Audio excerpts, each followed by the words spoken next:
Okay, so we were on a boat. Yeah. And some things happened on the boat. Say hello, Internet. Hello. It does still exist, and so do we. And we're bringing back, just like a blast from the past, we're bringing back those memes from 12 years ago. We were on a boat. Yeah. It's vintage now. Yeah, it's vintage. It's retro. It's retro. That's a nice way to say that you're old. Yeah, so what's happened since we were on that boat and killed Harvey Birdman, slaver at law, and freed a bunch of people? Okay, so we landed. I don't remember what any of the city names are. Well, before Did the sea sirens happen before or after we got shore? it happened after. Oh, okay, never mind. You do this then. You got this. Before, so on this boat trip, after the wingman has been killed, the boat was attacked by sirens because you can have a boat trip without this happening. It affected the party more for some than others. Poor Evine. Yeah. Evine was taken in for a little bit, and then realized They were so sexy. I know. I don't help myself. Yeah. That's kind of the point, yeah. That passed. The group landed in Montaigne. Made stop. Along the way, came across a village of poor Montaigne peasants, and Kurosawa episode. could not ignore their plights, as they were being hounded by a cruel local lord. And so we did our 7 Samurai episodes in this village as the group decided to build this group of peasants into a militia to stand up to the local lord. And That dude died crying. that's right, soundly defeated him. It was excellent. Even Jenya couldn't handle the said villagers she had That's to help. right. Yes, Even a Montaigne doesn't deserve this. that's right. No. Their poorness and their misery outweighed their Montaigreness. It very much did. That's how bad it was. There was little girls. What was Jenya supposed to do? That's right. That's right. It's like John knows your weaknesses. Don't talk trade secrets. Shush. So the group continued and crossed into Eisen, where everything got immediately more depressing. And haunted. after a couple of short Super stops, haunted. went into some haunted ass woods. Again, some among the groups were more haunted than others. Yeah. Again, poor Evine. Some among the groups lived in fear of the hauntings. Some of them experienced them firsthand, and it was not as cool as originally thought of. It was significantly more like visiting an old distant relative at a retirement home, but you can never leave. Retirement home, California. Wow. Welcome to the There it is. You got there. Borat Stone in Eisen. I don't know. I tried. Too many syllables. Workshop it, record it, we'll put it on YouTube. It'll be great. Yes. After a daunting trip that took a toll on everybody, the group made it to camp, where Jenya finally got to meet the person that could help her sister, at the cost of invoking really forbidden powers that basically awoken every gross thing in these haunted woods. This is when we did the tower defense thing. That's right. So as the camp was being tower defensed by the rest of the group, Zhenya went to battle a demon, maybe? In Possibly. the dreamscape Some bitch. to free her sister from its grip. And managed to do that for the first time in, I don't know exactly how long now in game time, but for us, Years. definitely months, years. Jeff, I think Veronica has we're opened her right. eyes and is now awake and alert. Her poor sister is like, "You're part of the family now." Yep. She realizes she has a badass extended family as a gigantic Norseman told her so, while covered in gross muck and blood. Nice. It's like, hi, we've adopted you now. I'm your Uncle Sean Mendes. Yes. Not to be confused with your future brother-in-law. Oops. Yes, that's the other development. Oh yeah. Oh, yes. The love arc. Mhm. Yes. Oh yeah. Outside of finding that Veronica may be unbound and untethered from fate, It's weird. the That's other okay. the I other forget. dealio was that Ricardo finally, through battle and trials, found his courage, and in a grand sweeping gesture, more or less. Well, he didn't really talk about his feelings. He just demonstrated them. So He passed her a note that says, "I like you. I hope you like me." Yep. He I like handed her a you. note. You like me? Yes or no? Check your box. No. He explicitly left out the checkboxes. Yep. Yes or yes. Tell me. Why? Yep. He handed her the prom ? Note. She's like, prom? Right. What? No, which was probably better that he demonstrated it, because as this track record show and Zhenya's track records of listening to him, he probably would have fucked it up. She listens. She doesn't understand. Right. And or there would have been more misunderstandings and would have been into this for like 7 more seasons. Which would have strung the people along. Yeah, that's Will right. they, won't they? Yeah. I So mean, for my those- niece watched 16 seasons of Grey's Anatomy. Wow. that's Something right. gotta do it.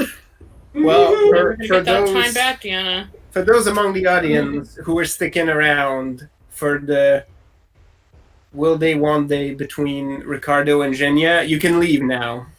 Going that way. That shit is done. Exit stage left. That ship has sailed. Yes. Oh yeah. Well, it's more like it came into port. Yeah, it's Because the sailed ship into- sailing. Ayo. Oh! We did it. We got there. Right. Put that bow in there. Yeah. Well, I guess that's another reason to stay. That ship hasn't moored yet, so you know. Yeah. It's true. Baby got stern. Wow. It's so much effort. I like big forecastles, and I cannot lie. Oh no. Yes. Fucking Well done. balance. Well done. We'll workshop it. I'll put it on YouTube later. Anyway, We're gonna have a whole album at this point. Jeez. All right, that's We're right. working on it. We got that Oh. whole. you know, Lumberjanes, I think like the third comic, like each of the first like arc of comics, the joke is that you get a merit badge through the arc of the comic, and like the second or third one is the Pungeon Master, and it's just the dude with a jester's cap, and he looks like, "Meh." And you're like, yes, Love it. exactly. Shit. Perfect. So unless the scribe finds another detail that I forgot, that's more or less, those were the broad strokes. Yeah. No, that's pretty much good. Evine found out that there's for sure a plot against the Queen of Avalon. Who knows where that's gonna go yet? I feel like that's gonna be our next trip away from SD. Who knows? We're gonna settle back. How fun to go to Avalon. Like, where the world is once again, like, the Earth is once again alive. Like, Oh yeah. This is probably the closest place. Yeah, those places to are where big you bummer come for from. me, you know? Yeah. yeah. Yeah, and then we get to, do our tradition where we go fuck with fairies always. That's Yeah, No matter what. Yay! or fairies fuck with us. Yeah, maybe we can get Robin Hood to touch him in his boot this time. That's And right. then I would not let Robin Hood touch her boob. First of all, she's a good Catholic girl. To marry me first. Yeah, but he's a good Crusader Or not boy. my husband.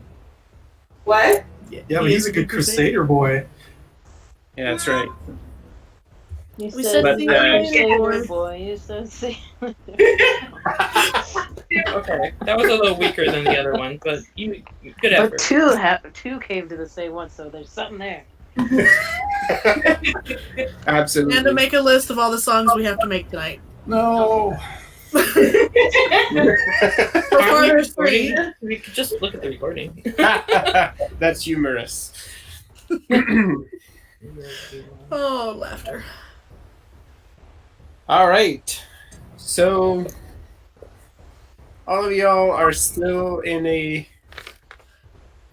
gross camp in the state of being repaired. The Master at Arms has self-checked into the infirmary after losing an appendage. And Arms, Master of Arm, singular. Died. So he's Yeah. somewhere in there. Yeah, like he self-checked in.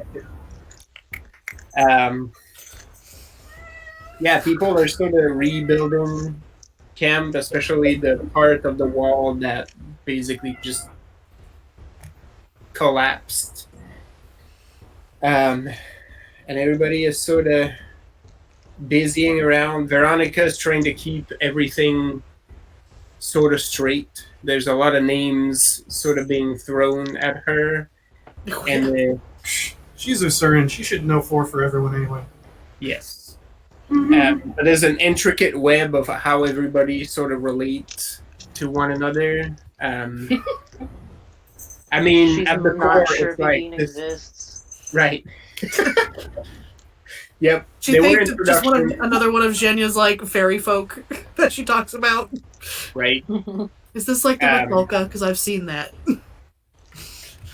Now, Evine mysteriously appeared just as you were getting ready to introduce Evine. You're sort of doing the rounds, and as you turned around, like almost like, where's Evine? Like Evine was there for you to introduce. Did we say her name 3 times and she appeared? Oh, you didn't need to. Wow. That skill.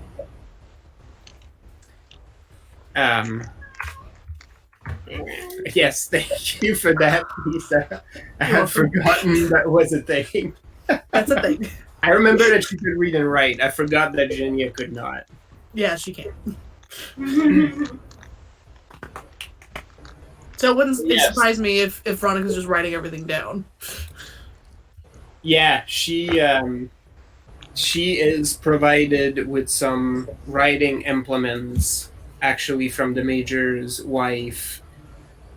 Solid little leather-bound journal, which she immediately starts to write notes in to keep everything straight. You already see like arrows being drawn as she sort of, there's like the crew, but then within the crew there's interrelations. She's got like Venn diagrams of everybody. Nice. Which one's Silva Pepe? Which one's Silva Pepe? Or Pepe Silva? What? Right. She's got one of those, like, crazy royal family of England, like, flow charts. Yep. Everybody That's knows right. what they say, everybody. So great. Yeah, it's starting to look like the genealogy of the House of Bourbon. And some War of the Rose shit for you nerds out there. No. So, Yeah, it gets significantly more confusing when she gets introduced to Jose, because Jose, in his zeal, Oh, look who's getting picked up. introduces himself as a Jose, which complicates matters. Just one of many. And then she writes Jose like multiple times on the sheet. There's some strike through on some terminologies, but she's. I will put you down. You better shut the fuck up. Thank you. No. It's like every time she gets picked up, she has that look like I'm rolling my eyes at you, Mom. Yeah, well, she ran directly to her cardboard thing and is scratching the shit out of it now. To display to me her displeasure. People will sit and meow, meow, meow. It's like you have food, you have water, everything's like, so what do you want? Attention? And then you go pet her and she's like, no. Yeah. You just pick her up and you're like, but this is what you wanted, isn't it? Well, it's what you're getting. That's what's happening. Right. It's the only thing left. I don't know what else you could have possibly been meowing about. So this is what's happening now, Cat. She's looking very disdainfully right now. Jose does not help matters either, because he keeps referring to Master Mendez. So like there's arrows being drawn to Ricardo, and then it's like, no, not that Master Mendez. Different Master Mendez. That's also She has a whole separate flow chart that's just for Rethold because of all his names. Yeah. So there's a little bit of unpacking that needs to happen, but she's sort of diligently taking notes, getting to meet everybody. The Major is around with his wife. He looks more gaunt and tired than ever, and is sort of like sitting down and drinking what looks like some sort of herbal beverage that his wife has brewed him. Oh, good. It's like an actual tea and not like No, gross, goopy, dead stuff. no, it smells fragrant, not foul and gross. But yeah, he looks a little depleted, but otherwise is just having a conversation, and some of the folks from camp are swinging by and asking some questions as they're rebuilding, just asking for direction. They need help, right? I mean, I'll help wherever I can help. Yeah, Jim is definitely helping rebuild and enough shamblers, so we jump in and contribute as well. Rethold was sort of leading the coup de grace troops for the last few things that didn't manage to scurry off when this whole thing blew off. And then, after that, you can definitely lend a hand where there's some lumber and some basically taken from the camp that's used to sort of replace the wood that was broken from the palisade, and everything is sort of getting back and propped up. Zhenya will elephant and help with a lot of that. Ooh, nice. Yes. That big ass giant corpse is still out there, right? Oh, it sure is. Evie was on it for a little while.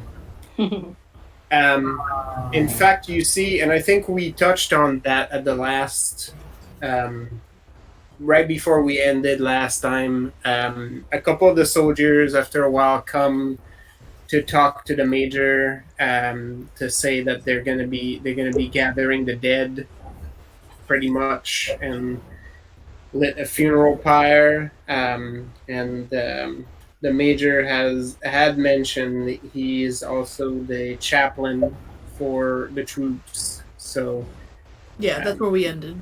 Yeah, they will go take care of a more or less funeral services for the fallen. You see that some of the creatures are actually getting dragged in with the fallen troops to be placed on the funeral pyre. Those of you helping out there notice that some of the soldiers have recognized Oh god. some of Sucks. the creatures that assaulted the camp as Aw. fallen comrades. So Give them a proper But sentence. there's now sort they of a know. sorting. Yeah, there's a sorting happening where they bring some of those fallen friends over to the good pile. If you're looking for the big creature, it's absolutely there. It's even grosser in the torchlight. It looks like it's made of like organic, like bamboo. What? That's the proportions. Like its legs are super long and real spindly, like a long like bamboo shoot. So is its body. It looks like that fucking bug that can disguise itself as like tree branches. No, it's dick. Gross. Oh, stick bug. Yeah.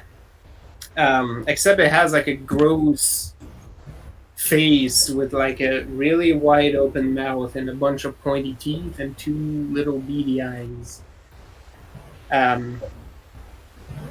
Yeah.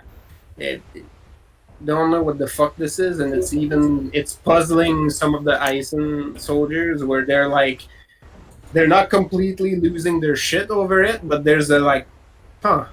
That's new. Yeah, I hadn't seen that one before. And there's, for those of you speaking Eisen, there's a clear like, do you think it was a plant or an animal or both? where do you think it comes from? Ooh, ooh, ooh. Can Jenya play at this game? Yeah, you sure can if you want to have a look. I totally want to have a look. I want to see if she's got a weird story for this shit. Yeah. What skill do you want to use? I guess a. Oh, that doesn't really. Because normally my first one would have been scholarship, just from knowledge, but Yeah, and she has none of this. Jenya is a school of hard knocks. Yeah. So, Can we at least ascertain if its We don't have a cult bones roll. are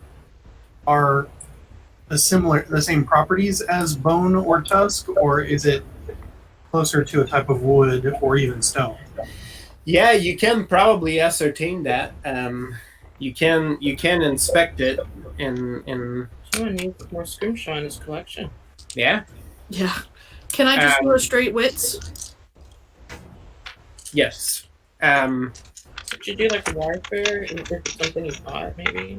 Well, why don't you roll survival? For me? Yep, Can I try a scholarship? you sure can. To answer your question, We don't have survival. Oh yeah, that's right. That's not a thing in this one. See, I was hoping for like an occult situation, but Yeah. no such Um, luck. Yeah, there really is nothing. Yeah. Wow, what? Yeah, That do makes we no ever sense. do that?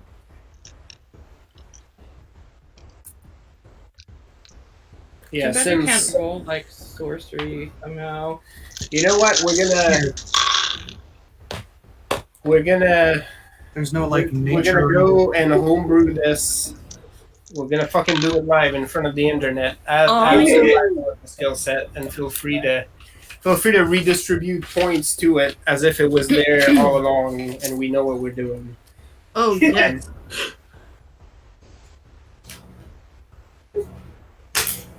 Okay. You guys do enough man versus wild shit to warrant it. Yeah, that's If weird. you're gonna do that, you might as They well don't have craft go. Yep, before that. Add craft too. I got 5 for scholarship. 5? Yep. Okay. Tony, to Rethold's question, I mean, just looking at it, you don't need to do that big of an examination to see from the wounds that it does seem to have bones. All right. They're weird, thin bones, but it seems to have a bone structure. then while Evine and Jenny are standing over it, going, "Huh." I'm just gonna hack off. Maybe a what's that? A femur? The leg bone. Yeah. Hey, femurs are big. Yeah. And then I'm gonna take that and my mace and drag it back inside to whoever's the closest thing to an armorer, and be like, I feel like the head of this mace is something special, Mm-hmm. and you should probably smelt it down and make it into a head of some sort, either an axe or a mace or whatever moves you. And let me know what you're whipping up, because I'm going to go to work on this femur. Yep. And I start collecting the names. Yeah, we're crafting some magic shit. This thing's going to have a name when we're done with it. Yeah. If you take the entire femur, the femur is about like in size. It's about like this big around. Yeah. And it's close to 5 feet long. Dang. Okay, Zhenya got a 4 for survival. Okay. Both you and Evine come to a very similar conclusion, even though it has bones. You're like, people are like, is it a plant or an animal? And you like, maybe a third option. It sort of looks like an insect. Huh. But with bones. Because when you look at the weird like bamboo like legs, it's hard. It's like carapace, right? Like it's basically like is that like, chitin plates? This is bad luck. We should not keep this. No, it's very bad and unnatural. Venya, you get that impression pretty much like right out the gate. That thing should not exist. Double That's skeleton. What does it mean? Weird. Evine, Let's make armor out of it. with your 5 scholarship, you concur to Zhenya's like, this shit is unnatural, and you go one step further. Somebody likely made this. What? That did not occur naturally, even in this cursed ass woods. Somebody made this happen. Forest witch that lives in the weird hut that we saw. Damn it, we still haven't found that. It's Baron Stradvon Stradovich. That's of right. Don't be Barovia. getting mad about Baba Yaga characters. You know, if we run into one, Jen is going to be your best friend. No, this ain't no Baba Yaga. This is No, this is I mean, this is I the get that. spooky wizard This feels like a loose end somehow. Gargamel shit. But yeah, even someone made this happen on purpose. That was a design. This is terrible by design. This is terrible. Why? Right? Who hurt you? Someone didn't finish art school. No, Sitting Clearly. down and very disappointed. clearly. Evine, you also realized that you were probably in the best spot to end this thing, because it could probably, outside of getting stabbed like in the head where a lot of its squishies are, like it can probably take a lot of punishment. Mostly because like when you test, and you notice this when Rethold actually goes after the limb, people have to help him because this thing has a tendency to sort of bend and sort of absorb the hits. Ooh, good tensile strength. Mm. Yep. Hey, Humana, you want a sword? That makes a great rapier. Right? No. No. Even she said it was cursed. No. I'm gonna say it in Thayan. I'm gonna say it in Castilian. I'm gonna say it in Montaigne. Wow. Jimena is like, don't bring that anywhere near me. It's haunted. Don't you No. put that evil on me, Ricky Bobby. Yeah. I just imagine like Rethold shrugging and then throwing this long ass bone over his shoulder as it bends slightly as he walks, right? Wibble, wibble, wibble. Like it's real solid. Like if you test it, like that's the perfect way to say it, Tony. Like it has really good tensile strength. Like it looks like you can hit it against things and it doesn't break. It folds with it. Yeah, I think I would break it down so it's a little more maneuverable as like a. I start with like basically a quarter staff length and width, so that way, depending on what type of head the smith develops, we can fit it. But I have so the brothers, Maria Elena's bully boys, Yep. Oscar and Emil. Emil. Yep. You made it out okay, right? Yeah, one of them got roughed got up messed up. and is Yeah, okay. currently in the infirmary, but is looking like he's gonna pull through. It was pretty close. Good thing Marilena noticed when she did and pulled him out because That could have been bad. yeah, it was. Yeah, he was in the pile of. Oh yeah, he got in the Yeah. gross dog pile. He's got a couple broken bones, some internal injuries. He's in a bit of a rough shape, but made it through. So I would ask them to help me actually. I would want them to translate in Eisen the names, write them out for me, Mm-hmm. all the names of Fallen thus far. Yep. And as they start translating written, I would start scrimming it into the grip. Yep. And I would start referring to this weapon as the Walden Watch. Nice. The intent is to gift it to the camp. Wow. And Yeah, that, you get immediate assistance on this, no questions asked. There's even a few more names added to it as a couple of the soldiers basically identify the remains of some of the undead as previously fallen comrades. There's actually a shorter, older gentleman who's missing an ear, writing names in a ledger and sort of taking particular care with the undead folks. You understand that there's basically a list going around with compensations being sent to the families of the fallen back home. So it sort of hits a check mark when they get confirmed casualties.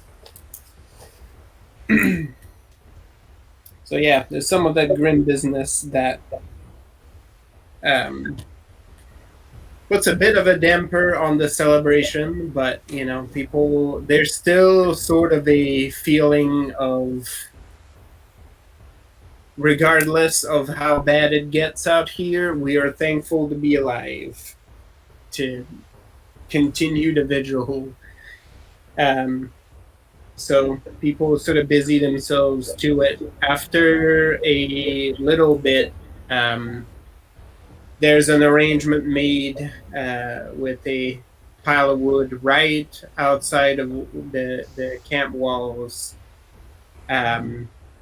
Once that is ready, word is sent, and Major basically comes over, dusting himself up,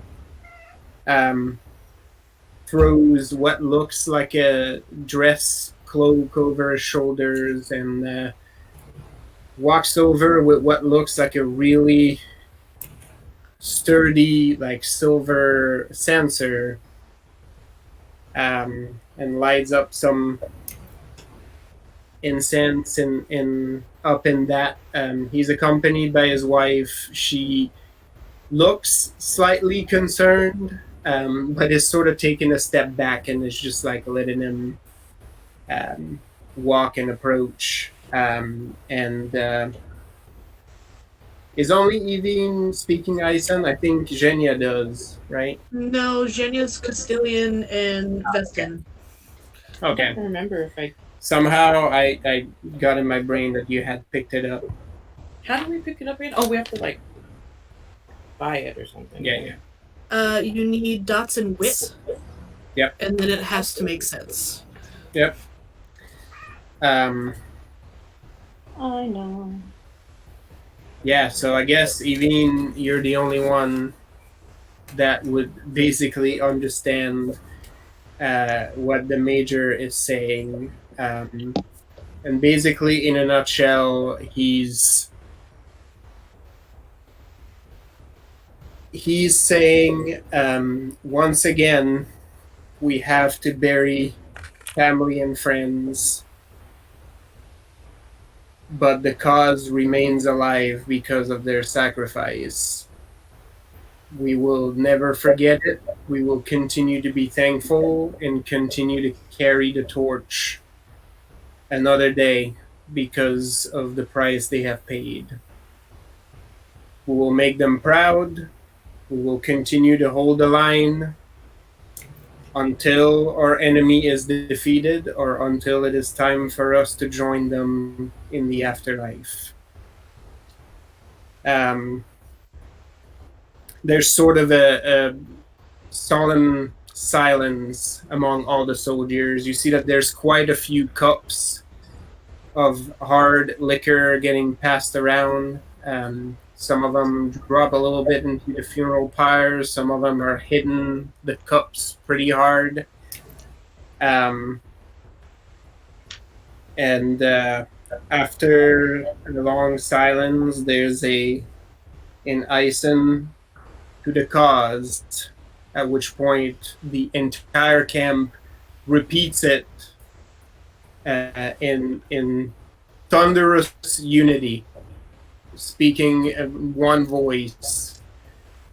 Drinks are downed and a few torches are approached to the pyre. Evine, since you're close to the major, you hear him ask the prophets to extend a hand and carry these brave soldiers home. As the pyre is getting lit, he drops to one knee, waving the censer around, and sort of stays that way for a little bit. As people, little by little, start to exchange stories about their fallen comrades, and it's not long before quiet conversations start to erupt into small, then more uproarious laughter as people are exchanging anecdotes and good memories they've had. And as some of the soldiers seem to be getting more and more wasted, it does get a bit more rambunctious, with a lot of cups getting raised, a lot of alcohol being spilled, and it turns from a solemn moment into something that is a bit more of a celebration. The major, once he's done, basically extinguishes the censer and, after a bow, returns into camp after a few handshakes and pats for his soldiers. At some point, Evine sings an appropriate Eisen honor the dead type song for them. Yeah, no, you know just the one, Evine, and you're about 3 words in when the first soldier joins in with you, recognizing the tones, and it's not long before you have at least 3/4 of the camp singing along with you, with various degrees of success. And drunkenness. Yeah, a few of them in the back. You're like, even though they are clearly Eisen, you're not quite sure they speak the language just from how they're joining into this song. But you know that sort of plays into it. A few of them are just like, I'm gonna belt this. I don't have a belting voice. It doesn't matter. It's like lots of cracking. Yep. Basically. But I mean, it is almost a visceral experience, and very well received. You actually do get a lot of thank yous from the soldiers. You get quite a few folks grabbing you. This is the second time tonight where somebody tries to carry you on their shoulders, but that second guy is not in a state to be doing any of that, so it's only a matter of time before he trips over a stump. And fortunately, your cat's grace prevents you from joining your face first in the dirt. He thinks it's the funniest shit ever, though. Like, wow. It actually takes him about 5 minutes to get up because, like, he's like rolling around, laughing. The whole he's time. on all fours, like in the mud, and he's laughing. Like, you're almost concerned at some point. Like, is he okay? Like, is he having a mental breakdown? Like, Yeah. Maybe. but he, it's sort of letting him out. His buddies are just watching him. They're not even helping him get up. This is normal then. Yep. But yeah, some folks start to disperse after that and go back to regular duties. The major is back, like sitting in front of his camp tent, looking a little bit better now. But he's sort of there, like conversing quietly with his wife. The camp is returning to some sense of normalcy. You can tell which people are not on duty right now because most of them are out by the pyre, still celebrating. But things just start to move on. No, these guys are hard.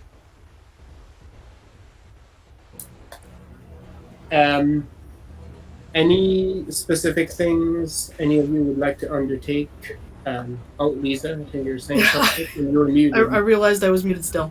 I was going to say, Zhenya does take a time to go to anyone who looks like they have lost someone to apologize, thank them, and then do a Usurin prayer. Right. The prayer is very appreciated. I'll be your translator. Thank you. You get quite a few head shakes as you apologize for it.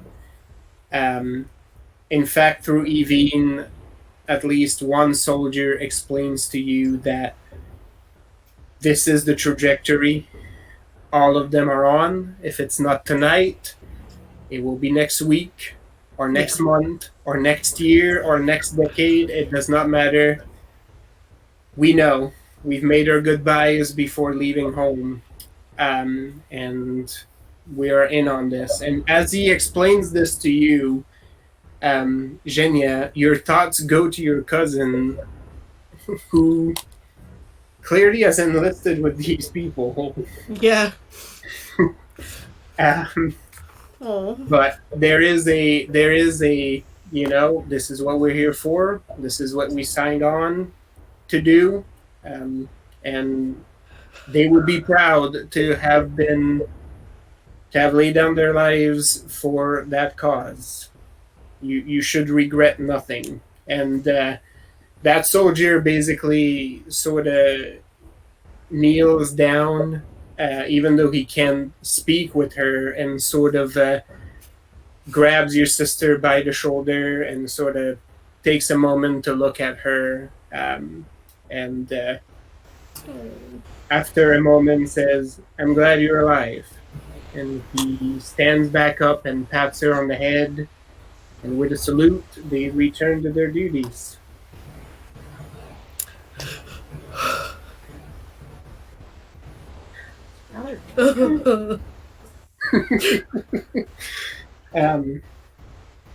I mean, it is. I mean, they chose it, but still. Yeah. Yeah. So she definitely has a more like, okay, I know we're soldiers. This is what we do. You know, like obviously she knows the same thing, but you know, stops apologizing, but continues to thank and say prayers. And yeah, that's Jenya's what she needs to do right now. Awesome. Veronica follows you, like she's stuck at your hip. Yeah.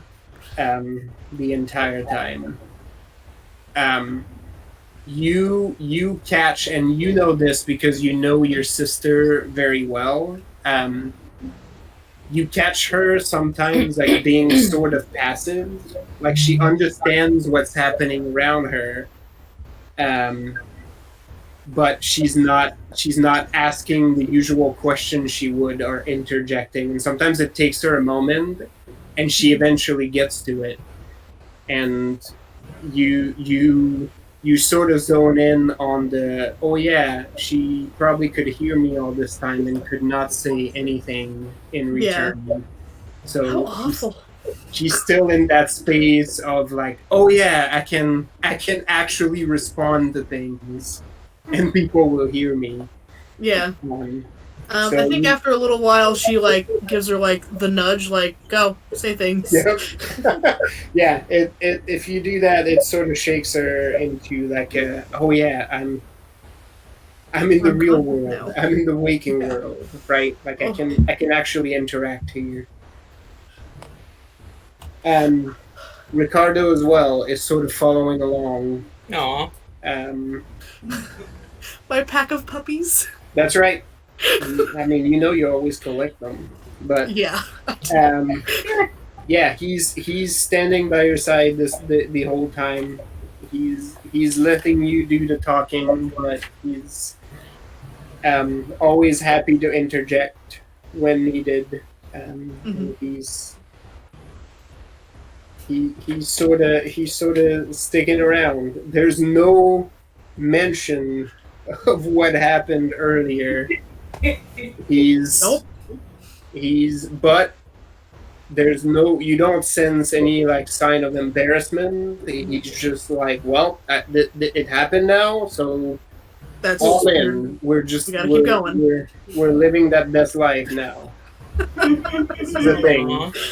He's, you know, like it's been cast out, so now he will own it. If you throw that net, you gotta live with the fish you get. That's right. That's absolutely right. Yeah. Are any of you doing anything specific? Just helping out. Probably would help. I don't think Humana would be. Humana's staying indoors, trying to avoid any more ghosts and. Yeah. If anybody asks her to help with anything, she will. But if anybody's like, no, you're fine, then she's like, cool, I'm going to be over here. Yeah, the mess hall is still open. Yeah, she's stuck in her face. In moderate, she's making sure there's enough for everybody, but she is just constantly eating. She's like, no, I'm just going to be here. Kill it with carbs. Yep. Like, I'm scared. Just gonna. As you do that, a group of 4 soldiers sort of come in, and they're clearly looking at you when they come in, right? But they sit like away from you, but as you eat and as they converse, they're slowly like sort of scooting over. Oh boy. And the youngest among them eventually asks you, like in real broken Castilian, it's pretty horrible, and you're like, none of these verbs are conjugated properly. Hello, hi. I are asking you if Yeah. You get the sense after he sort of stumbles on it. There's a few words in Eisen getting thrown in the middle of it as he turns around the rest of the group, right, as if they could be of any help, and he gets like, you know, you get a. My comrades and I want to know about the stick of fire. And he's really struggling with that. He knows stick is not the right word, but he doesn't know any better. Like, he's like stick, like branch, like and then one of them, hopefully, like with one foot on the mess hall bench, is like mimicking, like, like basically reaping wheat. Like he's doing his best, like peasant, like in the field impression.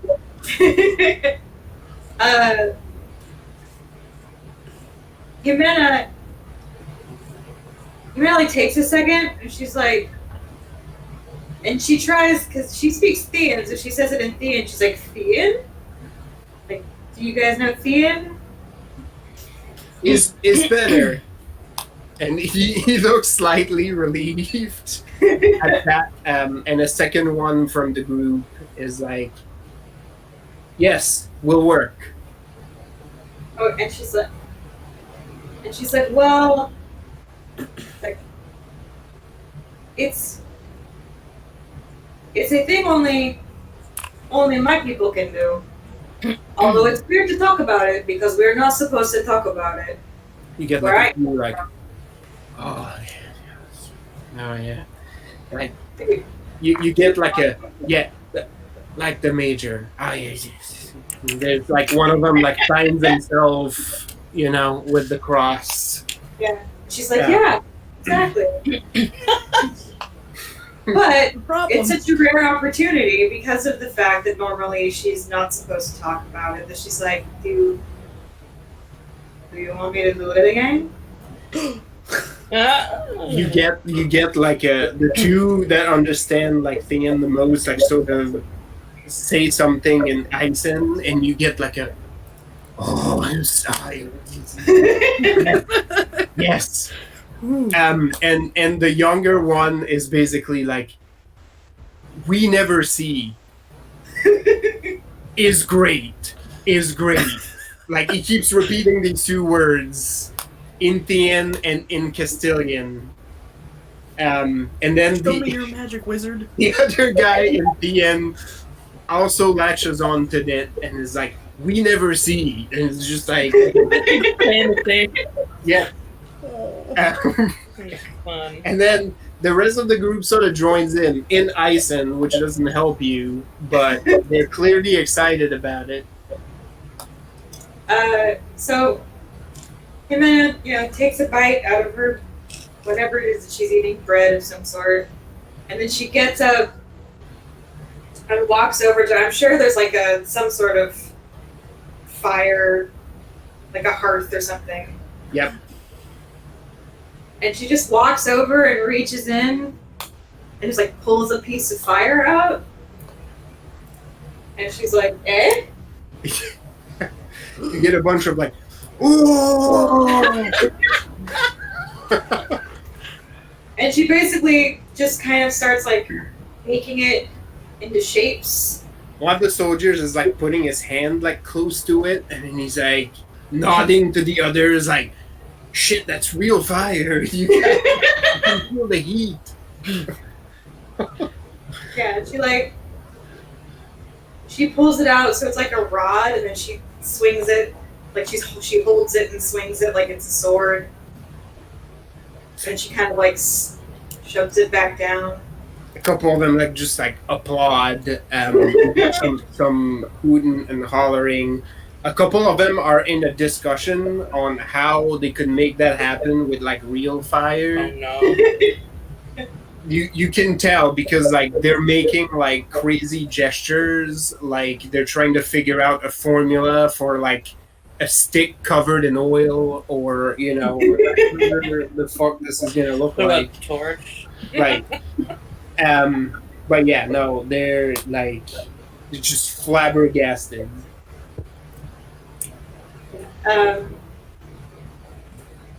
She puts it back so it's just in one of her hands, and she's like, "Do you want to see something else?" Oh, they just immediately, like they're all in right now. They're eating in the palm of your hand. Like you get like an immediate. You don't even need the translation anymore. Like in Eisen, like you get yes, like you're just like clapping. She draws her sword, her actual sword, and then runs the fire along it. So now her sword is on fire, and does a bunch of like Aldana flourishes and tricks in the air. None of which make the fire flicker at all. Right. They're like, oh my god, there's like applause. Like one of them has like both hands like on his head. Like, this is the coolest fucking shit. Is he doing that emote in the game? Just the rapper. It's just the rapper gang in the background. Basically. Yeah. Oh. Yeah. Like And then she just spins around. Well, and no, then I'm she gonna start foaming at the mouth. extinguishes it, so the fire just Oh, yeah. disappears. And then she does like a bow with the flourish. She sheathes her sword and then just. Oh, you get a rouse of applause. And as you feel the room has gotten louder, and as your eyes rise, you see that a few folks with cups are at the entrance of the mess hall, like, applauding. Like one of them is applauding and spilling like booze everywhere. Man. They're absolutely taken by this. Those of you who are in the vicinity of the mess hall would hear, if you understand Eisen, that a lot of the drunker folks are basically talking about what happened just a few hours ago, as if none of the audience was there, right? Counting what happened, and it's a lot of one of them vanished. And then, like, that tall, crazy Norseman was there, like, shirtless, just, like, bashing. And then, like, she had, like, a fireside, and she was sort of going around, and everything was dying. Like, they're telling this to each other as if they had not seen it Are they, like, firsthand. totally acting it as they do? Totally. There's definite, like, you hear from outside the mess hall, Jimena, a lot of mouth noises. Where people are doing sound effects to punctuate their recollection of it. There's a sense of like we were there, like we saw this happen and we were part of it, and you get a sense that they're probably going to be telling these stories for quite some time. It's on some interesting letters home. So, assuming since she's where she needs to be, whenever she needs to be there, Evine's gonna overhear the tall tales. Oh yes, Totally gonna hop in there and start taking notes and writing like a slightly embellished song that she can leave with them. Like, yes, sing tales of us. yes. If you make it clear to anybody that that's what you're doing, that you're crafting a song, like you immediately get helpers. Yep. Probably not very good help, though. These two soldiers are in. They're like, they make like word suggestions, and they're trying to inflate your language. Basically, they're there to make it even more metal. Like, they discuss words like in Eisen. It's like, it's not strong enough. It's not strong enough. Yeah, like they're really in on this. This is basically going to be a Tenacious D song. Tenacious Basically. E, though, for Evine. Basically. Pernicious E. Love it. It's just a tribute. Yep. Yep. It's not what right. actually happened. It's just what a they were talking. It's what they're talking about. What was like not the tribute, but this is it. What actually happened. Yeah, no, you get that, like, as they help you workshop. There's like humming of the the main line. It's just, they're all in. Rethold, you also get assistance in your endeavor. Outside of Emil, who's helping you translate, like you see some of the camp craftsmen, without even needing to cross the barrier of language, you manage to sort of communicate, and they sort of help figure out what you're trying to do. They're here to assist with whatever you need, right? They stay out of your way when they need to, and then pick up when you need them to. Did the smith have any trouble with that lump of metal? No, he basically understood the instructions and basically forges it into a head. Do you ask him to make like a specific shape, or No, I was like, I don't know what type of metal this is. Form it into the head of something. I'm going to work on the haft. Right. And I was sort of waiting for him to smelt something up before I finished off the head. Yeah. You actually get called over after a little while, and he shows you basically a mold. As you see that a lot of the metal has been sort of smelted and is just like red hot right before the pour. He shows you the shape with the tip of his sword, which basically looks like a big, sort of almost like flat face hammer with a wicked hook on the back end side, and basically sort of looks at you with a, is that? And I'm like, if that's what the metal wants, I think that's absolutely gonna do the trick. Yeah, no, that looks great. He with satisfaction like calls in what looks like to be his apprentice, and they pour that sucker into the mold. He basically like approaches you and basically says,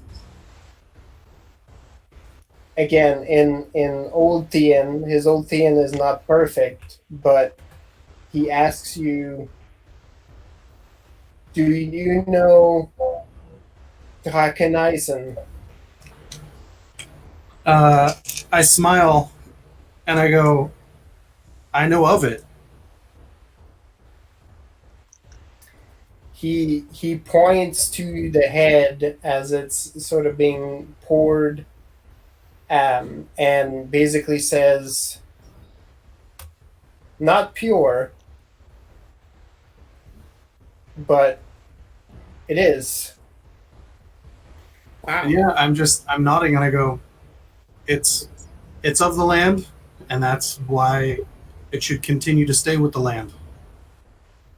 He grabs you by the shoulder, and basically like just looks at you with just a nod and says, it will save lives. And I take a long look at the form, and I'm like, good. I have more work to do. He sort of nods towards you and like picks one of his hammers, and they get to work on this thing as well. What you know of the metal is that it's particularly effective against the horrors that pop up in Eisen. It also functions as a warning sign because the metal will react to the proximity of undead or vicious creatures. So you have a Frodo sword. basically, Dang.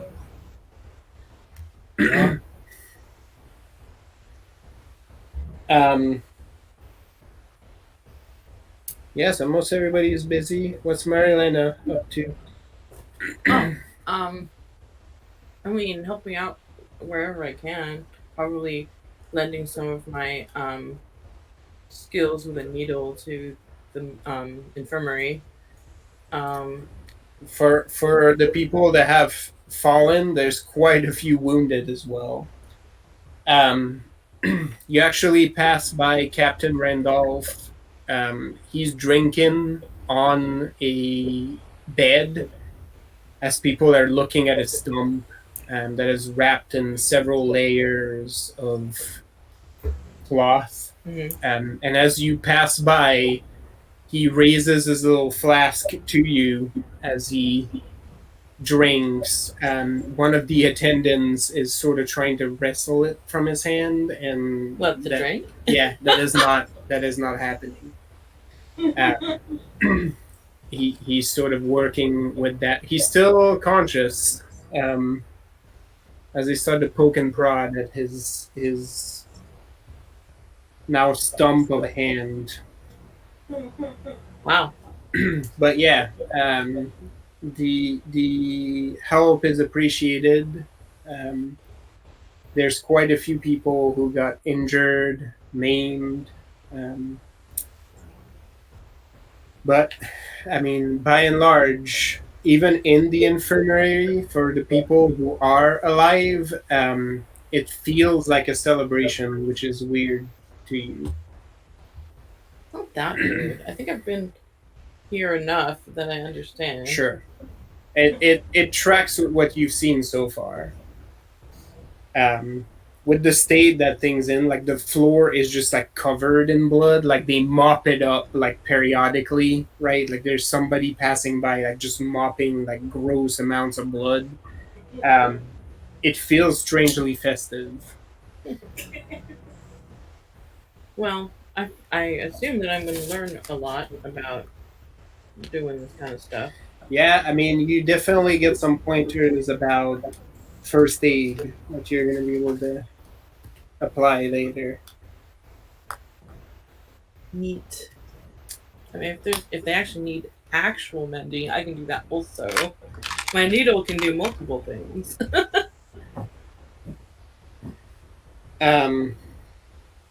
All right, so you continue to do that throughout the night.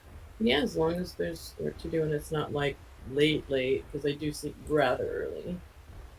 Yeah, you pass by Oscar's bed. Oh yeah, how is he? Stable. He's asleep. He does look better than when you last saw him. Like they cleaned him up, but like he's bruised to all hells. Looks like he has a broken arm. Yeah, he looked like he took a severe beating. Wow. Is Oscar there too? His brother is actually out helping Rethel right now. Oh, neat. That makes sense. And by that I mean the medical staff more or less shoved him off the tent as they're making space for more beds. And Rethel grabbed him when he stepped out looking all dejected. We're talking about weapons and stuff. Come here. Yeah, get in here, nerd. We're going to go do weapon stuff. I'm not sure Right. if it works this way, but could I actually bless him to help each other? You can try. Okay. Because I got some lashes I can use. Yeah? And then chase kiss on the forehead while he's sleeping. Yep. Hopefully no one saw that. Because I'm married. But, Right. No one that you know, and the medical staff is not paying attention about who's kissing who right now. True enough. There's quite a few exchanges of hugs and kisses happening right now. So, You're not quite sure all of these people are in, good Vatachine relationships. oh my god. Yes. Yes. So 5. The cries. Basically, so that means 5 successes or something. Or raises. Very good. You feel that your blessing, you're not used to seeing this kind of thread, but you see sort of a silvery cord going out from him, and that cord seems strengthened by the blessing you've given. Neat. What is it? Do I know? You're not quite sure. I mean, can I think about it? The closest thing you can approach it to from your training way back home, and this is almost apocryphal training, but some witches apparently, when they delve really and get like really attuned to the weave, can see black and silver strands, which are strands marking life and death. And apparently, even if you can see them, it's very difficult to affect them. You know the spook story they tell every witch growing up about the witches that manages to manipulate the strands of death. And you remember what's her name again with the woogly like Beatrice Caligari. Yes. Beatrice with her, like, black threads everywhere. She's infamous. You're quite sure most of the stories you've heard are bullshit, but among witch circles, like she's the boogeyman. She's like, when you look at her, she looks like an octopus, and all these black strands like flail around her. And then if she gets close to you and one of these strands touch you, like you just die. Like you drop down and you die. You die. True. And apparently you just wither, like within seconds, like your whole life just spent. Yeah, I don't think that's true, because if it was, like, who's paying? Right. But, you don't know. Like this is spoken about in hushed tones, and some of your more traditional teachers bade you to ignore this kind of stuff because it's not part of the witch portfolio. It's never taught, and if it does exist, it's not something that you should be dabbling in, because it's well, I'm out here making my own rules. This is the line you shouldn't cross. This is the stuff that you remember. Okay. Well, But hey, in the meantime, you see that silvery strand clear as day, and whatever you did just now just made it just a little thicker and brighter.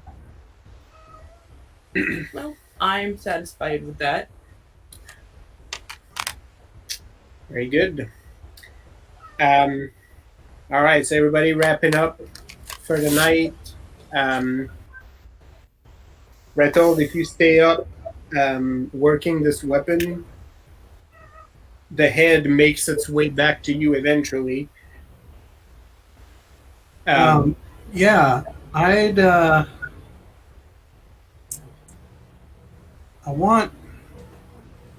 feel like I need a hand with this. Okay. Let's see. Oh, yeah. I head over to the Zhenya tent. To the Zhenya tent. Zhenya is there with her retinue. And I come in with, like, the bundles. And Grappled, welcome! And I go, I know, and I put it into into her. Veronica, as you cross the tent, Veronica greets you with a, "Oh, good evening, cousin." And she pulls a chair for you. I give her the cheeky uncle nod, or the cheeky uncle wink, as Oh, God. I sort of put the bundle into Zhenya's hands. And I sort of like I jab into the bundle as she sort of like takes it, and I go, "This here is supposed to help make this all better, and you talk to the where we are. So I thought you could help make sure this knows it needs to help where we are." Ricardo is like, he has like one foot on like his trunk, like one finger in his belt, and he's like, I see this happen almost every day, and I never get used to it. I never understand it. Right. It never. I feel like it's like languages. Like when you're in the military, you're deployed somewhere, and eventually you start to pick it up. You start to pick up the language, and but this, never. Okay, so explain it to Lisa because I'm like, what? He wants you to tell the staff it's supposed to protect this place. I mean, I think Redgold would have to explain it to Genya. Working on the building staff. Oh my. Then I'm like, this weapon. And in Vestin, Genya looks at you and goes, "What? This is not Earth. This is not Terra." I sort of click the head bundle. Mm-hmm. And I go, "That's Earth of this space, undoubtedly." Okay. And she starts to unbundle it and kind of like look it over. Veronica not asking any questions, but she's sort of looking at the exchange like, I'm not quite sure what is happening. And she turns, and Ricardo gives her like a Searching. wait a second, it'll sort itself out. They're working something out here. So I'm in an enclosement. Are there dirt floors? Yeah, more or less. They're tents. So Okay. there's like cots and stuff, but it's pretty much on the dirt. Okay. The cots have legs, so they're not on the ground, but the floor of the tents is basically all dirt. Okay. Jenny actually does reach down and like touch the ground for a little while and go, "Not here." And then like, "Let us find a good space," and takes a little walk looking for some good ground. Yeah, I'm now this. Yeah, I am now just the follower. Now you're part of the ducks. Yeah. So, As you're scouting to get dirt, like you're walking further and further closer to the exit of the camp, you actually cross your cousin who's on her way back in with a cup, and she nods at you as she's drinking, doesn't really say anything, but she's like, she points a thumb over her shoulder and is like, "That away," and then just walks further into the camp. Thank you, Annika. She doesn't answer, but the flask is raised as she continues to walk past you, and she takes another swig of it. So Virginia finds her dirt. That's great, and kind of digs her heels into it and plants the staff. And we're gonna commune. All right. So, mechanically, Lisa, Yeah. I would love for you to give me a hero point to roll 3 extra dice on my craft roll when I make this bad boy. Okay.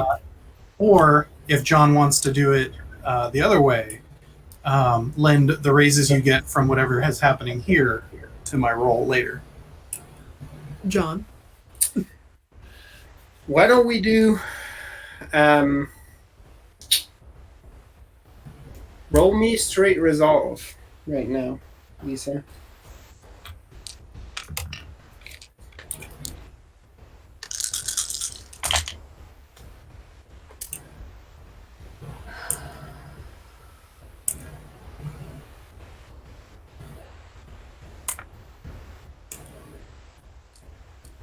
3. 3. Okay.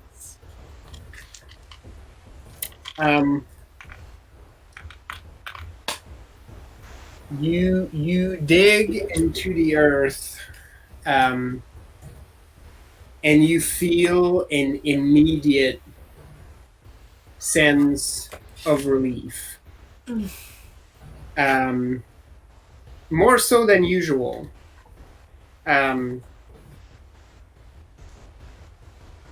If you were to describe what it feels like, it's almost like the land itself is joining in on whatever is happening out there with the hooting and hollering around the fire. Mm-hmm. Like it's celebrating. But this feels somewhat different than usual. You always had a close connection to the land and to the earth. Mm-hmm. And basically, like you could always sort of understand it. But this time, you're getting a distinct feeling that if you told it to do something, it would listen to you and do it. Huh. That's what I've always wanted. So Zhenya looks down at the staff, and what did you need it to do? Was to protect Tony?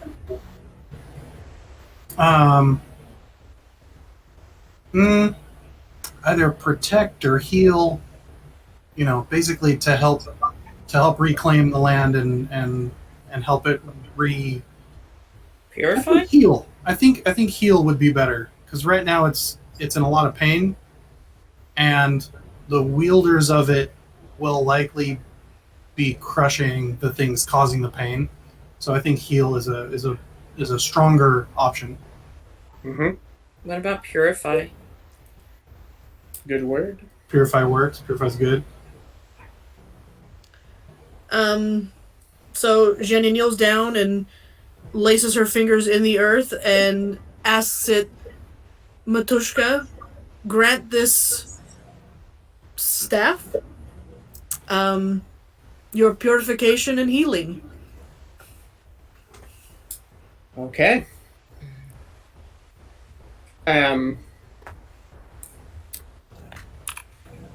You basically just whisper this to the earth, and normally you would do your usual ritual and grab your little handful of dirt and sort of rub it on the surface. Mm-hmm. You don't need to, because the staff of the weapon, basically, it's like the earth rises to touch it, almost by your command. And Zhenya looks just as like, It's working. I've learned things. You learned a new thing. New gifts. Oh, now I need to figure out what my restriction is.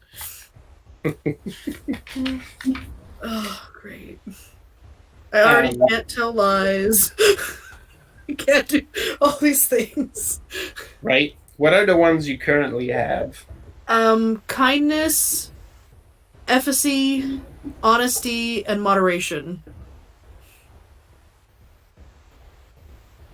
All right.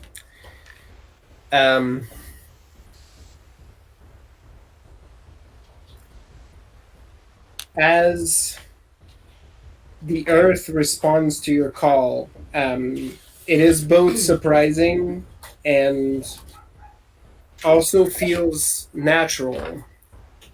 You feel that if something is off the earth, you should at this point be able to speak to it and make an ask of it. And basically just have it follow what you're telling to do.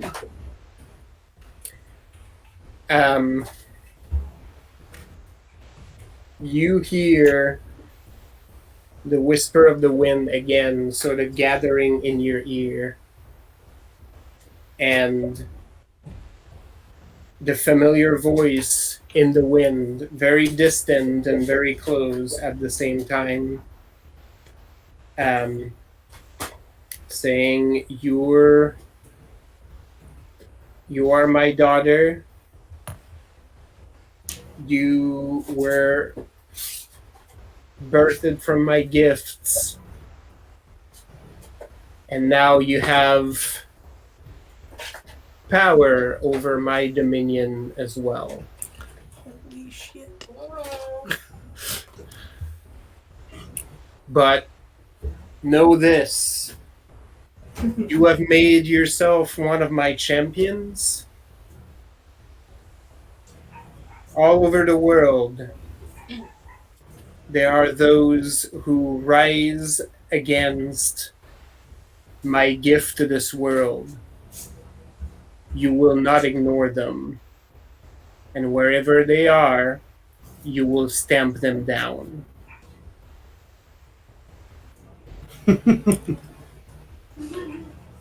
And she just this wild grin and says, About to say, "Yes, grandmother. Always." y'all want Side me? quest list just blew up. Right? Poof. You have your own travels. You have your own path you must follow. But when you encounter those that go against my will, you are duty bound to take them out for me. Aw, yeah.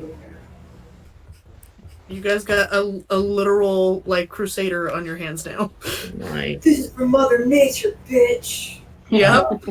And like all of my lessons, if you ignore the call or let one of these trespassers go, my gift will go with it. You can put your faith in me, Matushka. I will always do Already this for have. you. Oh god, yeah. And so, with renewed vigor, you got a fancy staff, and I got a fancy new. Yeah, Rethold, you seems like some of the earth have even like seeped into it somehow and get absorbed into the bone. Something about the whole thing clues me in that I think I missed a name. And in scroll work, I add into the haft for the mother, comma land, Nice. so that any Eisen might just, of course, for the motherland. But Yep. there's some distinction for those who know better. Yeah. Xenia plucks it from the earth and hands it over. It feels nice. Good balance. It's like it has a good weight to it. You can almost feel purpose from it. And it's at that moment that the chief blacksmith and his apprentice sort of scurry in your direction as you're making your way back into camp. Mm-hmm. With a forged head that looks like it's made of darkened silver Yeah. with a nice blonde head and a massive hook on their side. The top ending in just enough of a spike at the very tip of it. And they sort of look at the haft as the apprentice is sort of carrying the head in a bundle. And you can sense the appreciation for the craftsmanship as they're looking that over. You get in Broken Oathian, should we assemble it now? I have leather, I have everything we need. Oh yeah. I just like I sort of I allow Zhenya to join the circle if she's so inclined. Oh yeah, no, I'm invested. And I think we all just sort of hand over hand, haft it, wrap it, knot it, Yeah. give it some taps. That's and right. Do you want rolls for this or No need. okay?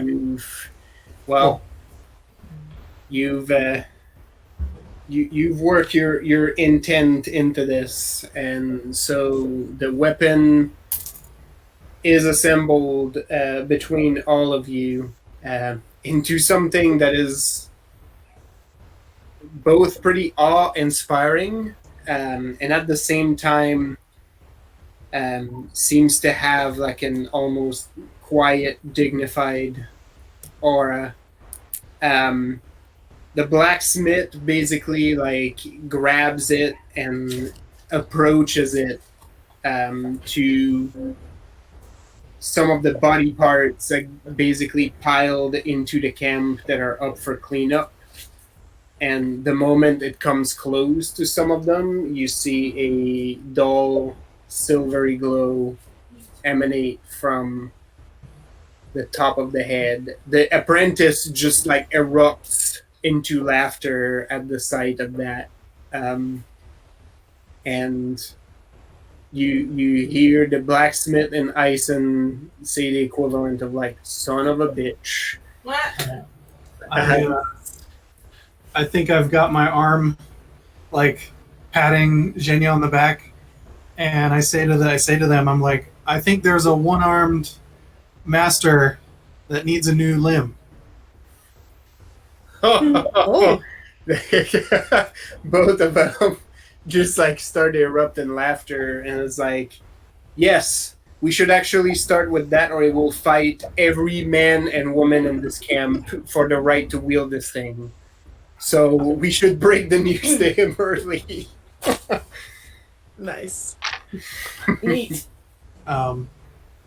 You see the apprentice being like, we'll even make him a hand that can grip on this, so he can, he can lift it to his heart's content. And as we sort of head back into the camp proper,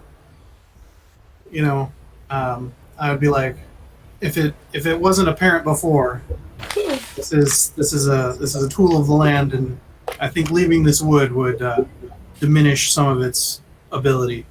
So Agreed. keep that in mind for whomever wields it next. The blacksmith seemed very humbled at that thought, and basically says, the dragon princes right now are trying to assemble resources, riches, armies, support in order to bring this country back from the brink of oblivion. from where we're standing, it seems like a lot of these are just squabbles for power and resources and a popularity contest, as they're hoarding weapons of our most precious resource for their own ends. Of course, Theus would have the sense of irony to bring us strangers that understand our purpose better than our nation. Don't get me wrong. Those are the things that are good in life. Those things your princes wish. But I don't think you need to be of a certain land to know when something is right. Amen to that. You're starting to draw a little bit of a crowd as people are seeing this thing, and immediately the blacksmith is in Eisen telling the crews, like, this is for the master at arms. You might want to consider this before you lay your hands upon this weapon. And you get a few, like, is that what I think it is? And there's some nods, like, yeah, it is. That's magic. Yep.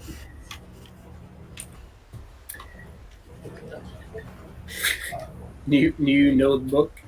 Yeah. And then I go to bed. Our scribe is running out of notebook real estate. Oh, good. But yeah, so as this wraps up, you're close to dawn. And the pyre is put out, whatever is left of it, and people start to shuffle back into tents. Some of the more robust partiers like stop by to ask about that new weapon, who's now has a makeshift, almost like a stand for it, where it's like standing straight in the middle of camp. Nice. It's the new Excalibur. That's right. The hammer of Eisen. Yep. As Walden people watch. get into bed, you see the morning crew starting to prep mess hall for breakfast, and people start to want to go and try to catch some sleep. Did we just lose Lisa? Looks like it. There she is. There we go. We lost you for a second. Yeah, I was trying to mute, and apparently I just closed it. Okay. All right. Oh, support her butt when you pick her up. Thank you for getting her back. You're gonna hurt her little arms. She's fat. She's fat. No, that's funny. The intonation. Is... Thank you. The indignation. Yep. She just lifted her up under her little armpits. Sorry. Poor thing. Yes. Yes. That is the thing you missed, Internet, is this crew now has a talking cat. Yes. Yep. Okay. Some are just more chatty. Yep. We have a few. She yodeled. This earlier, Bella was just screaming. Oh, Man. I think she's gotten too attached to us being home all the time now. yeah. Yeah. That'll be rough when It's no longer the case. when They that might, transitions out. Like, flip out a little bit. That's gonna have a bit of a hard time, I think. Poor Rhea babies. does not give a shit. You cat. All right. Any other action you want to take before you get some sleep? I'm like, I think Zhenya is gonna give her new girlfriend a flower. before they go to bed. Perfect. But yeah, she's gonna do like the. Go ahead. I was saying Jimena is once again just like passed out in the mess hall in front of the hearth. Yeah, as with the previous mess hall you were in, the morning crew just cleans around you.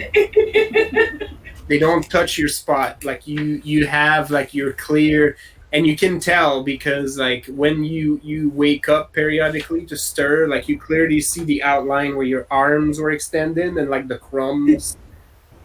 Everything else is clean, but you can see your crumb outline. So they never woke you up. They went around.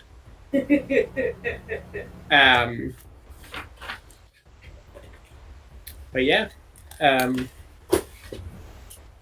Marilena, right before you go to bed, Emil comes by to ask about how Oscar is doing, and get some news. Very worried. You mean the other way around, right? Yes. Sorry.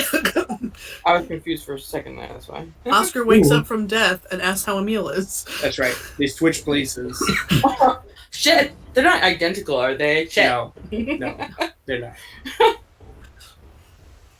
Yeah, I mean, I tell him that he seems to be doing better, and he will probably recover faster than expected. Better. He looks very relieved. From talking to the medical staff that they had told him as much previously, but hearing it from you somehow helps make it more real.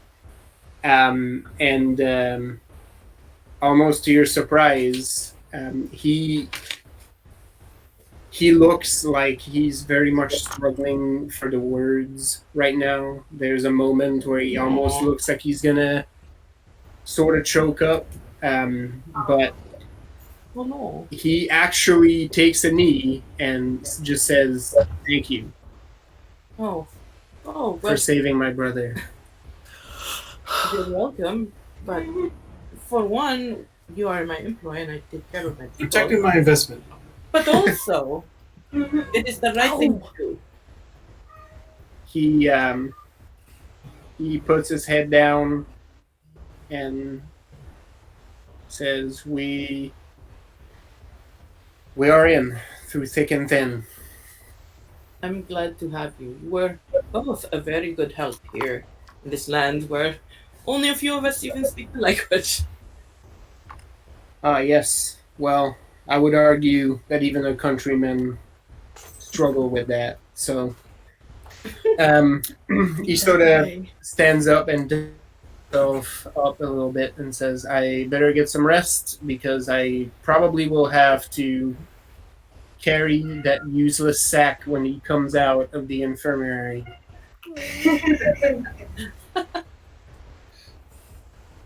And with that, he sort of turns and goes to catch some rest. All right. You are basically allowed to sleep in, obviously. Sleep in. Yeah. Well, you can decide otherwise, but people are actually pretty careful to try not to wake you up. Whenever you get up, the camp has gone back to some sort of sense of what you assume is normalcy. There's already work being done to prep you for your return if you wish it. You don't sense an urge for you to leave camp immediately, but measures are being taken so that if you so desire to be on your way back, you can be pretty quickly. She just ran at me. I believe my main concern would be to make sure that Emil's ready to go. That it's safe for him to move. Yeah, you get a sense that he can travel. He should not. Traveling will be okay.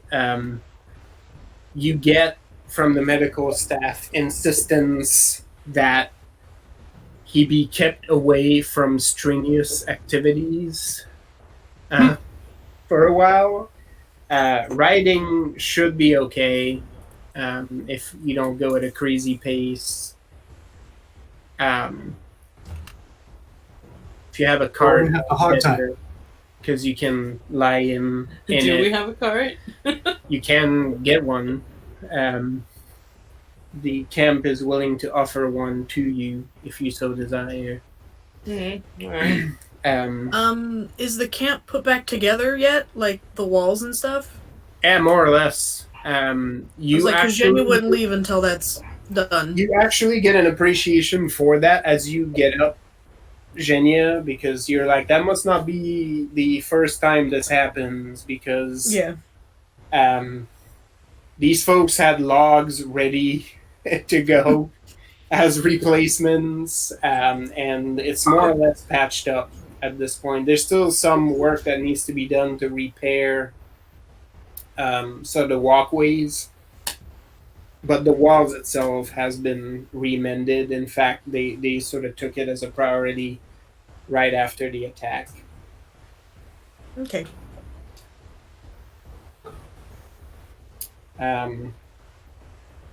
But yeah, outside of that, there's some bustle around camp.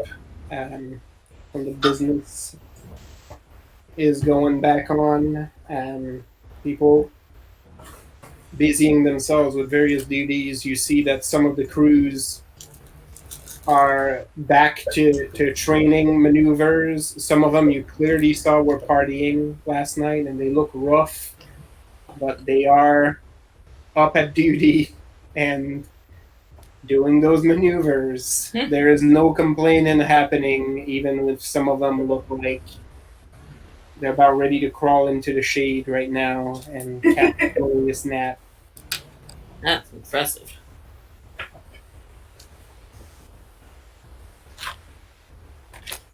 Yeah, no, I think once we've done all the damage we can do here, we need to schlep back to the main camp, because this is just an outpost. Yep. Mm-hmm. And did you let them know about that it was a big bug thing that tried to murder them all? Or maybe better not to tell them? They don't need to know that. Well, maybe they do need to know that because something made that thing, and if something made it, then they might make more. Well, I don't know if Genia would put that together. I think that'd be more of an Evine thing. And I don't know if you guys shared it with the rest of us. I was gonna say, Sure. as Yes. Genia is very much like warfare, and like she'd be like, if there's one of these and they're being made, yeah. So, like, no, she's definitely. She would go to. God, what is his name? The Baron. No.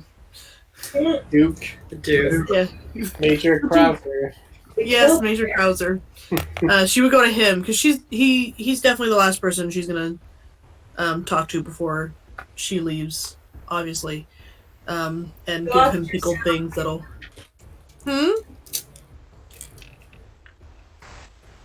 Or did I lose some? It was hard to hear most of what you said right there. You were quiet for a minute. Oh, that's weird, because I could see your mouth moving, but I couldn't hear anything coming out of it. Oh, you seem to be back now, though. Yeah. Okay. So yes, she would go see the general first before she leaves anyway, and bring him something pickled that will get his energy back, as she does. Sure. At the very least, I'll inspire him to get out of bed and head to the latrine and back. That'll get him moving. Yep. So she does take the time to tell him that creature was not a natural creature, and something made it. and if there's one, there might be more. So, might be a good idea to learn up on it. Get a really big bug trap. No, when you share that with the major, you get his complete rapt attention, and he basically he almost like holds a hand before you give, like, you go into it too much, and says, would you mind walking with me for a second? Of course. I'm half expecting a yeah. Let me tell you. He leads you into the tent that's immediately to the side of the one you were in last night. And that one is just filled with shelves full of... Oh, shelves. books. I heard shelves. Yeah. I'm like, ugh, no. No. Shelves of books and journals, and there's like a little makeshift desk in there, and he goes into one of the shelves and pulls out one of those like journals and flips it to one of the pages, and immediately pulls a stylus and ink and is like, I'm sorry I interrupted, please continue. And you describe it, he's just writing it and asks you like as much detail as you can muster on what you've observed. Yeah. Ah. I think she will actually just out loud be like, Evine knows too. She might have more information. And then she's just there and is like, yes, Yep. well, see you later. Yeah. Here's my own interpretive drawing. I came Yeah, I was like, came with Virginia you. would offer to draw because she can draw. She just can't comprehend. I wrote a song Like about I've been it. here the whole time. I wrote this Song and rubbing. Yeah. I wrote this catchy rhyme, so you know you'll never forget. That's terrible. Basically, the major will document any and all things you've had regarding this thing. Nothing should have two skeletons. Nothing should have two skeletons. That's a good catchy title. There we go. In a few years, people will be like, you'll be in a tavern in San Felipe, and somebody will shout to the bard, do you know nothing should have two skeletons? Yes! Somebody must have made this shit. I know nature, that's not nature. That's not natural. That ain't natural. That's amazing. But yeah, he basically documents all of it. Man, did you write every one of these books? Probably not. Not one's called What Things Taste Like or What Things Yeah. Smell Like. Oh, right. Yeah, that's something else. That seems Or like the joys of throwing people out windows. yes. Yeah, the fenestration. Yeah, the complete 53 volumes of things I dislike.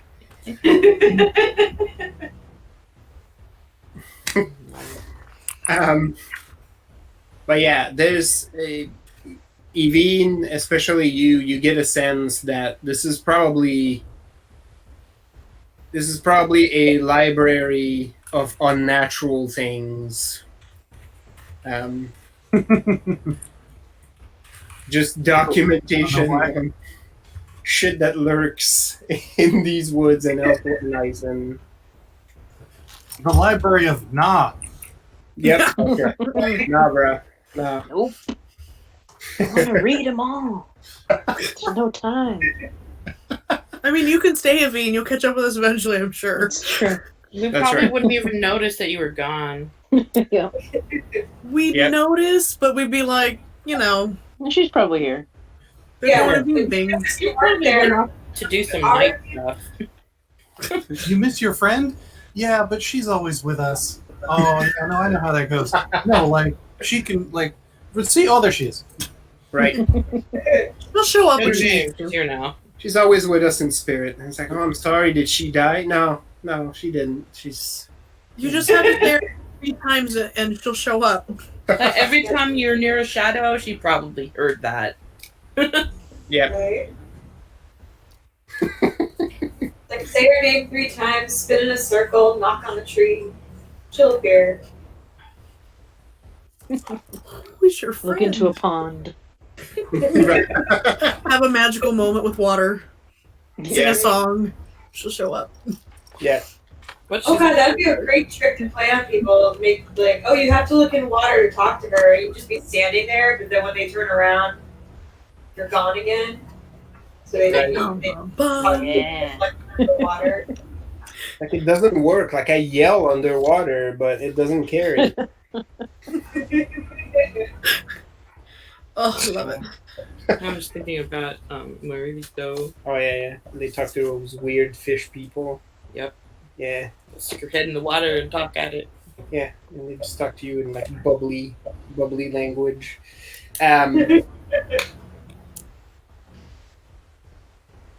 Yeah, so Evine, that's your sense. You basically like that's just documentation on it. And when after asking some questions and getting some of the properties right, he sort of finalizes recording that into the book and just thank you both profusely for contributing to the research. You've seen these creatures before. Not that particular kind, no. Do you know who makes them or where they come from? We have ideas. Well, should you figure them out, I will help you. He pauses for a moment and says, much as I would be loath to drag you all the way back out here, I would appreciate your help. Of course. He basically says, unfortunately, the art that I am trained in, the legality of it is a bit of an issue in this country. All the more reasons to be holed up in these woods, yes, where legal matters have a tendency not to reach you. But the flip side is that sometimes some of my colleagues, either through despair or corruption for the power that the gift gives you, end up going against the very reason why we learned this art in the first place. So there's a chance one of my brethren made these.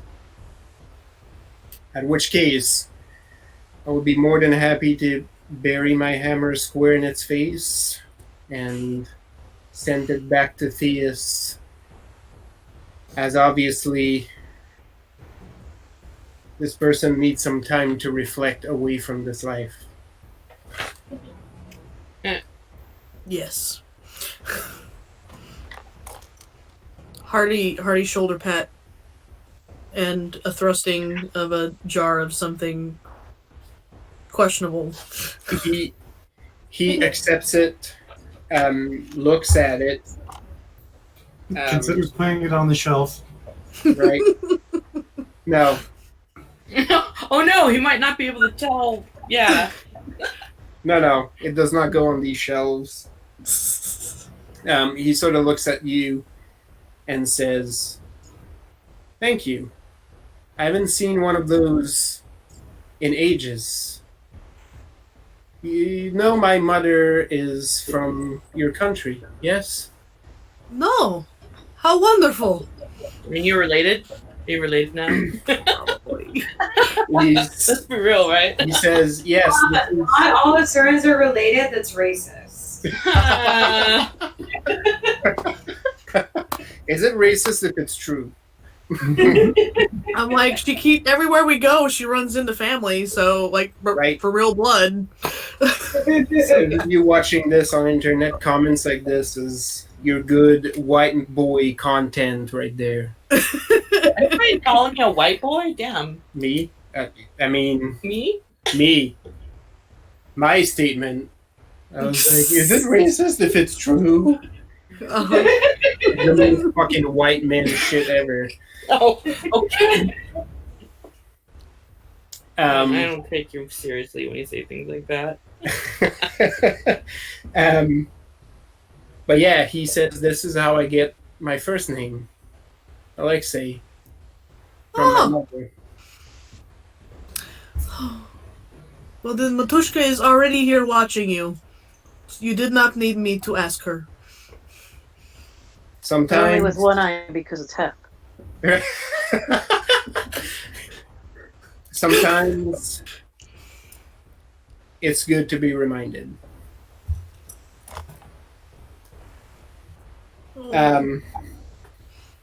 He steps out of the tent with the both of you. The major's wife is waiting on the outside with a tray that seems to have herbal tea and what looked like Other gloop. yeah, like you're not quite sure how she would be baking out here, so these things look almost like hardtack, but somehow they seem to be like closer to like baked cookies. I don't know. You're not quite sure, but Wait, is this like glamored to seem like it tastes good or something? It's really just like sawbones or something. you have no way to tell. But yeah, she basically hands you some, and she sort of goes around camp and tracks all of you down and hands you some of this. The crew, meanwhile, seems like Jose and Josefina are getting ready to prepare your train back. There is discussion as to whether or not you want to bring a cart with you. I don't think we would do a cart. I think what's his name can ride. I'm just concerned about him jumping into the fray. So like, yeah, if you express that, his brother basically says, "No, I will keep you from the fray. I would give you a I will be your fray." Yeah. He's up, by the way, looking a little worse for wear. He's pale and bruised and like sporting the mother of all shiners. Dang. ooh, I know. What's the sister's name? Veronica? Yep. Yeah. All right, Veronica, your first task is rejoining this family. Remind this man that he's not allowed to jump into the fray unless it's absolutely necessary. Does Emil have For the reverse of having to carry her around for several years, now it's got to listen to her. Yeah. She has to babysit him on the way out now. She is the moment you're done, she's like, "Yes, cousin. It will be done." And she walks over. She walks over to where Oscar and Emil are, and Ricardo is sort of watching this whole thing happen. He's watching her like approach them with sort of an amused look on his face, and she walks up to Emil and at first extends a hand, but then sees that his arm is in a sling, so she sort of bows instead and says, I think you already know me, but my name is Veronica. I am Genia's sister. I'm sorry for the trouble I've caused you, but I'm awake now. My first task will be watching over you. I feel very strongly about this tasks. Please do not let me fail. This is all to the music of Rethel laughing. Yep. From across the camp. And the moment she says, like, please do not let me fail, like, Emil's like, no, I would never. And I am strong. Oscar, she is smart. Oscar is like putting the saddle on the horse, and she's like, oh, don't worry, little lady, I will help you. And don't mind his stammering. He's useless around girls. And Emil is just like, why you gotta do me in like this? Come on, bro. Right. But he sort of regains composure and he says, I will not worry you. I would not dare. And she sort of looks up at him and she's like, good. And just like turns around. Perfect. She gives a look to Rethold as passing by, like a nod of like, just laughing. This. Yeah, beautiful. Ricardo is just like, he's not laughing as openly as Rethold is, but like he's leaning on one of the logs and he's looking down, so you can't see his face with his hat, but his shoulders have a telltale little saunter to them. As he's watching these boys getting bossed around by Veronica. But yeah, the train gets prepared. You get some extra supplies replenished from the stock of camp. You can see in the sun how glorious that weapon you've made looks from middle of camp. Almost like a beacon and like a warning for things I would want to trespass here. Named it better than I thought. Yeah. You know this in the sunlight that the beak in the back like looks like it has like two depression like close to it that almost look like eyes.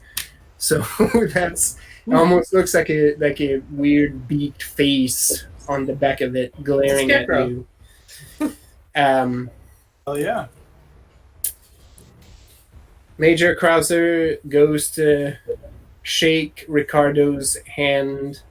There's a few words exchanged between the two of you. Genia, since you're close to there, you hear the Major tell him, pass my good word to the crows. Tell them I continue to feel for them and I support their plight. And if they're in need of us, well, we will come calling if need be. Yeah, they exchange a few more pleasantries. The Major asks about some specific crows that he knows about how they're doing, and Ricardo talks about life at their camp and the mounting pressures, but they sort of reminisce together that way. You see that the captain is out of the infirmary and he's posted himself below the weapon. He's all, it's mine. Yeah, there's a couple of the medical crew are like with him, and you hear one of them like continually be like, "Not yet, sir. You should not be taking it yet. It will come." He just wants to be near it and touch it. Yeah, just need to, just want to see it. Just give me a moment. I just need a moment alone for this. Stop playing. Yeah. Just let me be with it. I just want to taste it. Just a nibble. Just one. Just no. Just a tip. Just.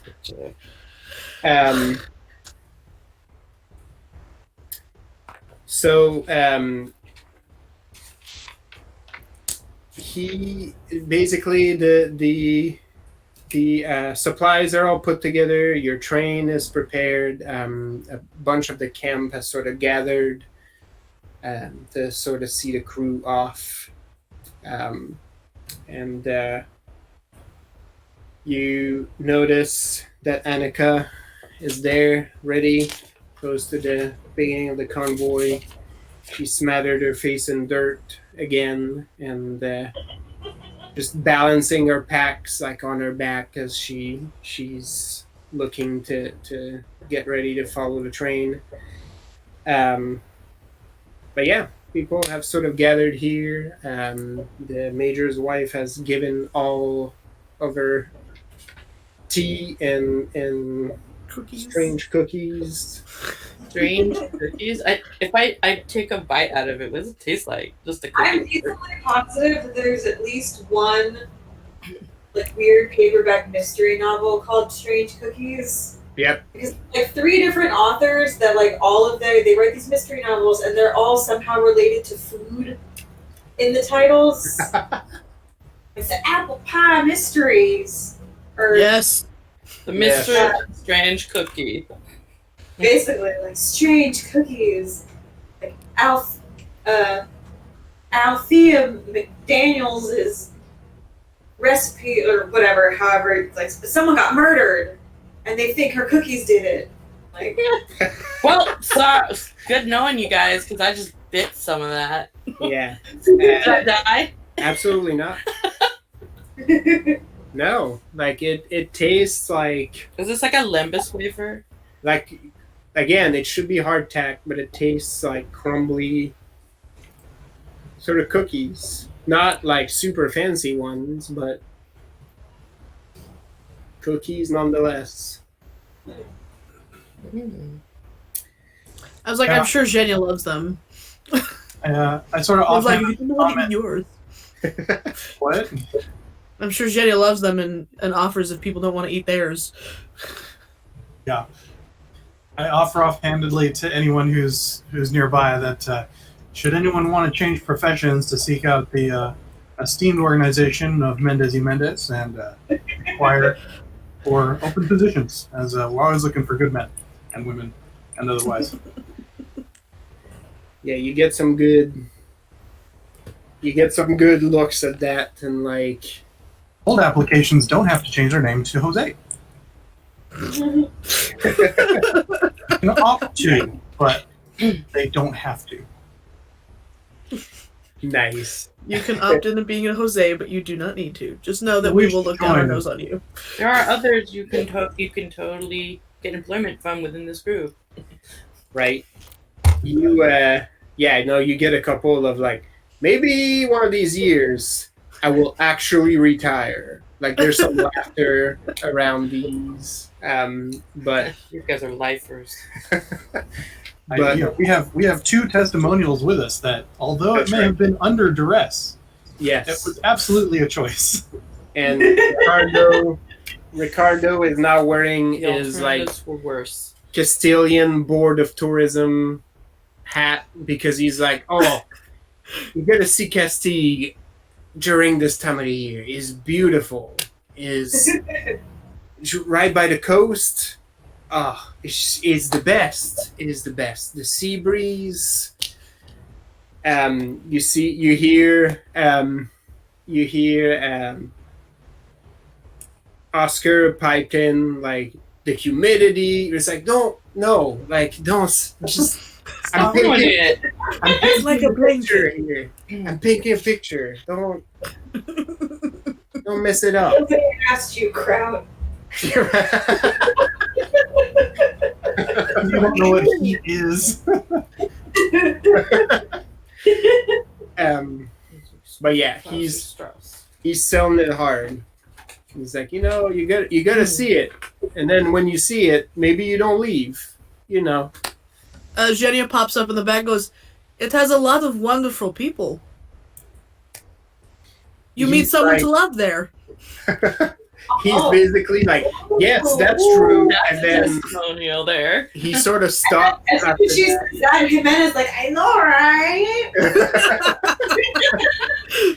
Oh, I Yeah. love you too. And he looks like you just like tossed him a lifeline there, because he was just like, yes, that's absolutely true. And then he sort of realized what he said, but then Jimena stepped in and he was like, yeah, that's totally what she meant. Like,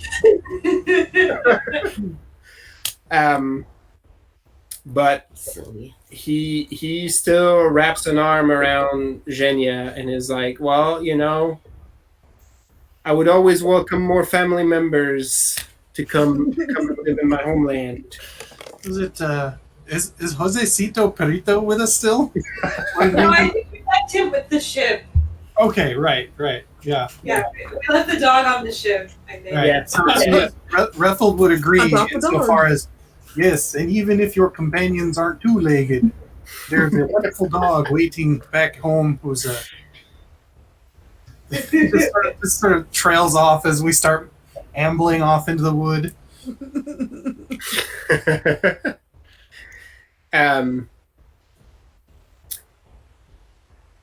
The major actually approaches Zhenya and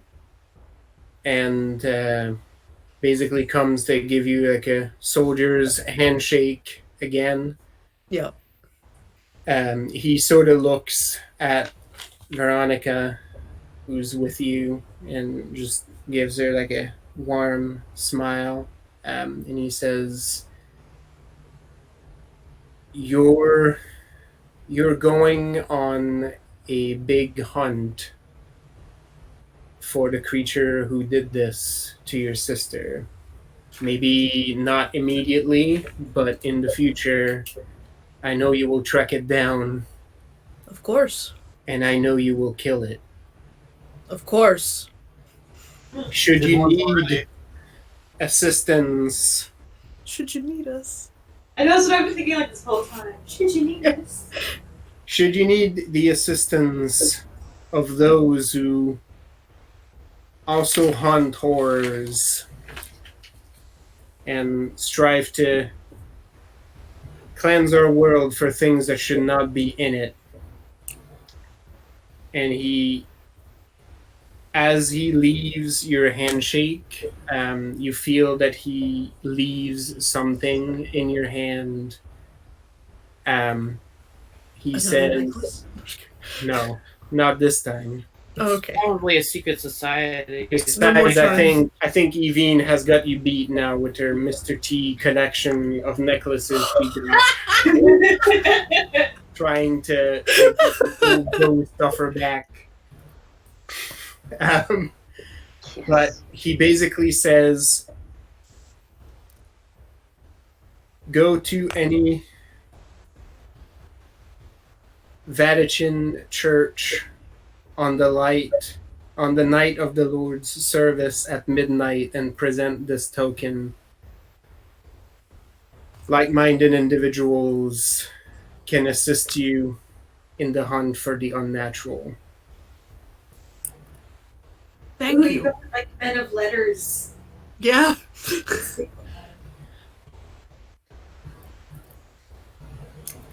Will it be 17? Oh god. I would call the Winchesters. If you look in your hand, Zhenya, Mm-hmm. it's basically like what looks like a copper coin, but one side of it is basically painted white with what looks like a Theos cross painted on it in black.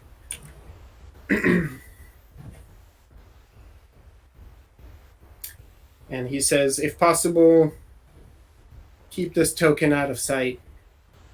The people that are meant to see it will know what it means.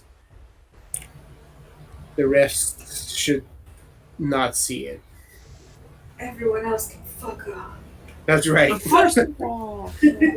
So she puts that one. Yeah, she puts that one in the pocket with the other coin she's been given. Puts that in the That's right. It's the night of where? What? I've got coins. I've got pins. I've got necklaces. I've got rosaries. She goes Eyeball. if she I got goes an eyeball. to any Vatican church on the night of the Lord's service at midnight. Okay. I missed a word.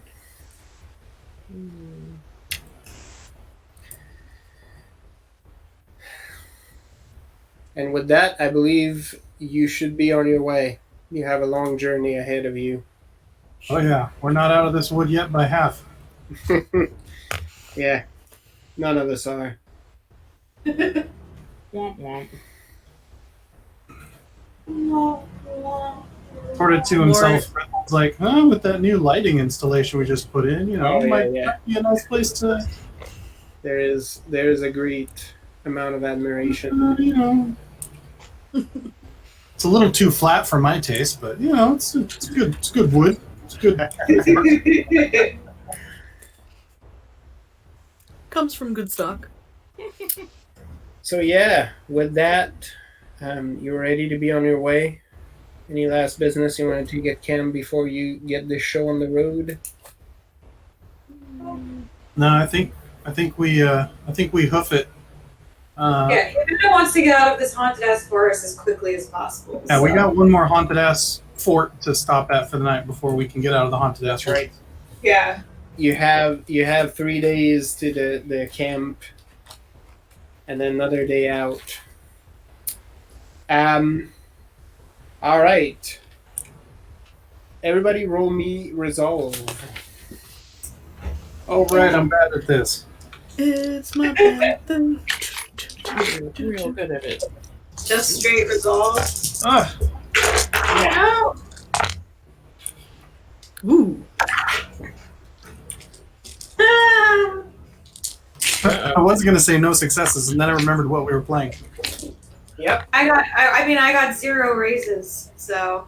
I mean, I think that's what we were saying the last time we were playing, right? Like, we played 3 different games with D10s. None of them use D10s the same way. I get to roll one more. I forgot. Hold on. Xenia got 6. Good. Hooray! I got 1. You got 1? How much resolve do you have, Shane? I have all dots in resolve, but I kept rolling 10s. Oh, 3. I also Good, have Vera. resolve, but Rude. This is where it gets fun. That's why I always get haunted. Mm-hmm. Keep the stat purposely low. Keep it interesting. So quick question. Does Veronica ride with Xenia, or does she ride with Emil? Or Oscar? Which one's down? Emil is injured, right? Okay. Yeah. Does she ride with Emil to be like... I think she'd ride next to him, or Yeah. within his line of sight. So Yeah. we got her a horse? Or am I riding with Ricardo? You're. Oh, what would you like? I mean, that depends on the arrangement you'd like to have. Wow. Because Well, Ricardo like, will not unfortunately. presume. yeah, right? Ricardo will not presume. There's He always should. room on this horse. Which is funny because, I mean... So, this time riding in here was not the first time Ricardo was ridden on her back as a horse. Yeah. She rode him out of the jail Yep, that's on right. her back. So yeah, she gives Veronica her horse because Veronica's very good at this, and she basically tells Ricardo to get on back. Yep. Yeah. Ricardo does not question this in any way, shape, or form. Remember, Ricardo, you want to mount from the left side to not spook her. Oh god. You hear him clear his throat slightly, and then you hear a quieter Well, as luck would have it, not scare easy. There you go. Mm-hmm. Like, don't know. I think that one's got a mind of its own. One wrong word and whoop, off you go. Wow. More like one wrong word, and Jen is like, "What?" Right? That's I don't get it. strange. Did anybody get 0? No, thank God. I almost did, but I got 1. 1? 0. I got Yeah. 1 and got You rolled got another 0? die, It sounds like and you then still had 1. You got 0. Yep. Oh, That's Evie, no! and then never know we lost her again. Evine, by the second night, God. you Don't get hear back. the echo of hooves, Uh-oh. and you can hear the stories in the distance. It was the wrong necklace. You're right. And that's the thing. You're not sure if your ward of necklaces are too weak, or if that old man just left life with such a need to tell the front half of stories. But he's out there, Bastard. and he hasn't found you. So you spend the rest of the trip evading the notice of both the old man and your companions as you play the longest game of hide and seek, just to avoid him noticing you. And you're not sure what is most infuriating. There's at least a couple of times there's like, I'm just going to stand out here and be done with it, because just when I think I got a good hiding spot or that I've distanced him, I hear him again, and it's just it's murder on your nerves, Can't go back. right? You're like, I can't kill him either because I'm not that kind of person. Also, he's a ghost. He's already dead. So, Fuck. I finished believe his in us. We can business find a and way. he unfinished it. right? You haven't studied your double karate, the art of killing a man and then killing its ghost.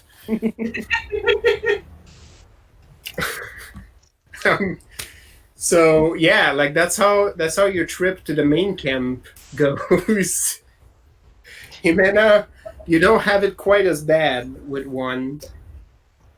The ghosts don't approach or assail you, but they're there, and you know they're there. That's the problem. And contrary to those gross things you fought at camp, you're not quite sure fire weaponry would help against actual ghosts. So you deck yourself in all of your religious regalia and hope for the best. Head to toe in like religious paraphernalia right now. She's just like, nope. All the Right. icons, they Yes. just save me. Jimena is basically spending most of that trip looking like an Italian nonna, looking at all the trees. Like anybody and everybody up there is about to malloy her, and she has to be ready to ward herself against the evil eye.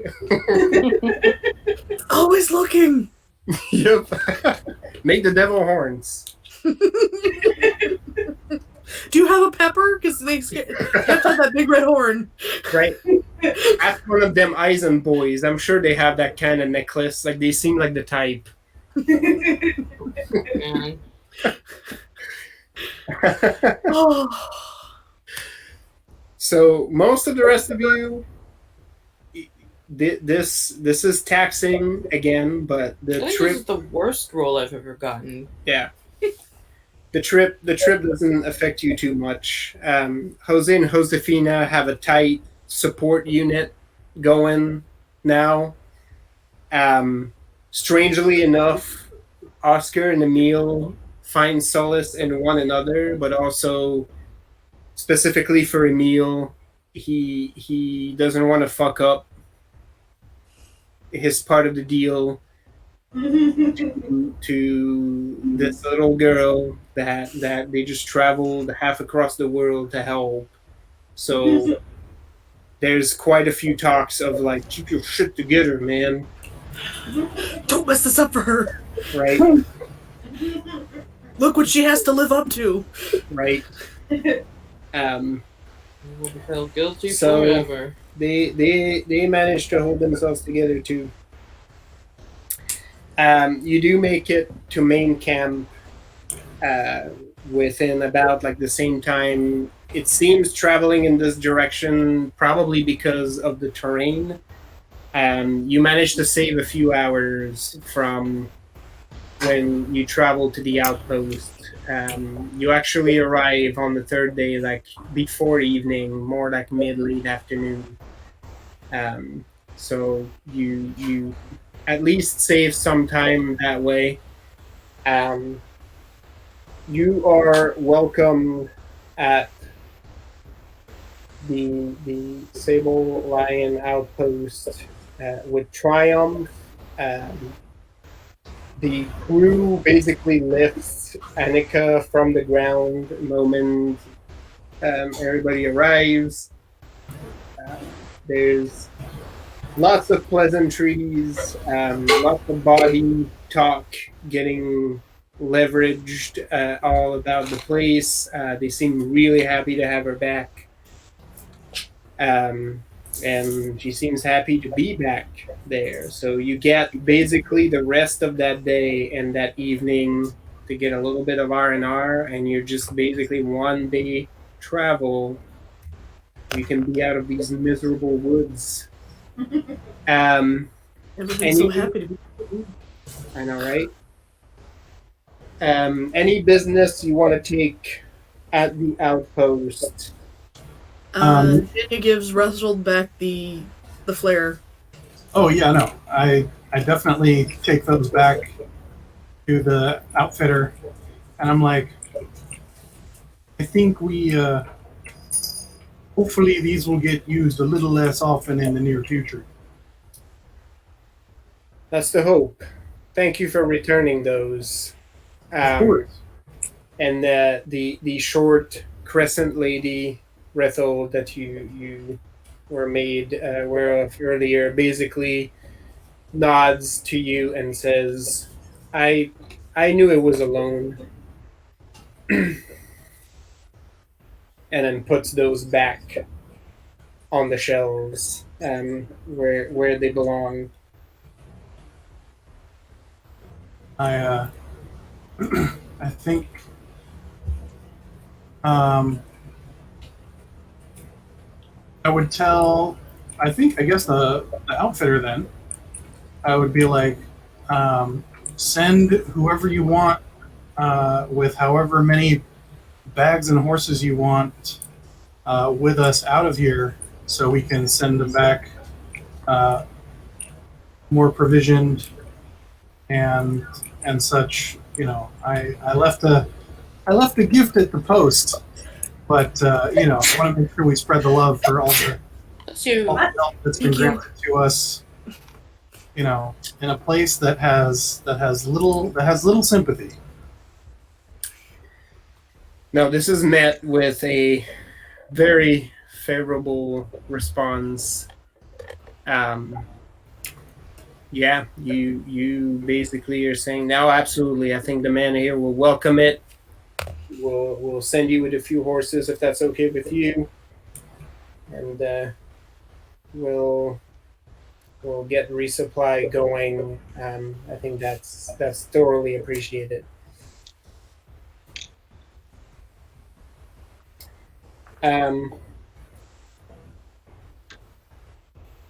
All right. Any other business you want to take at camp?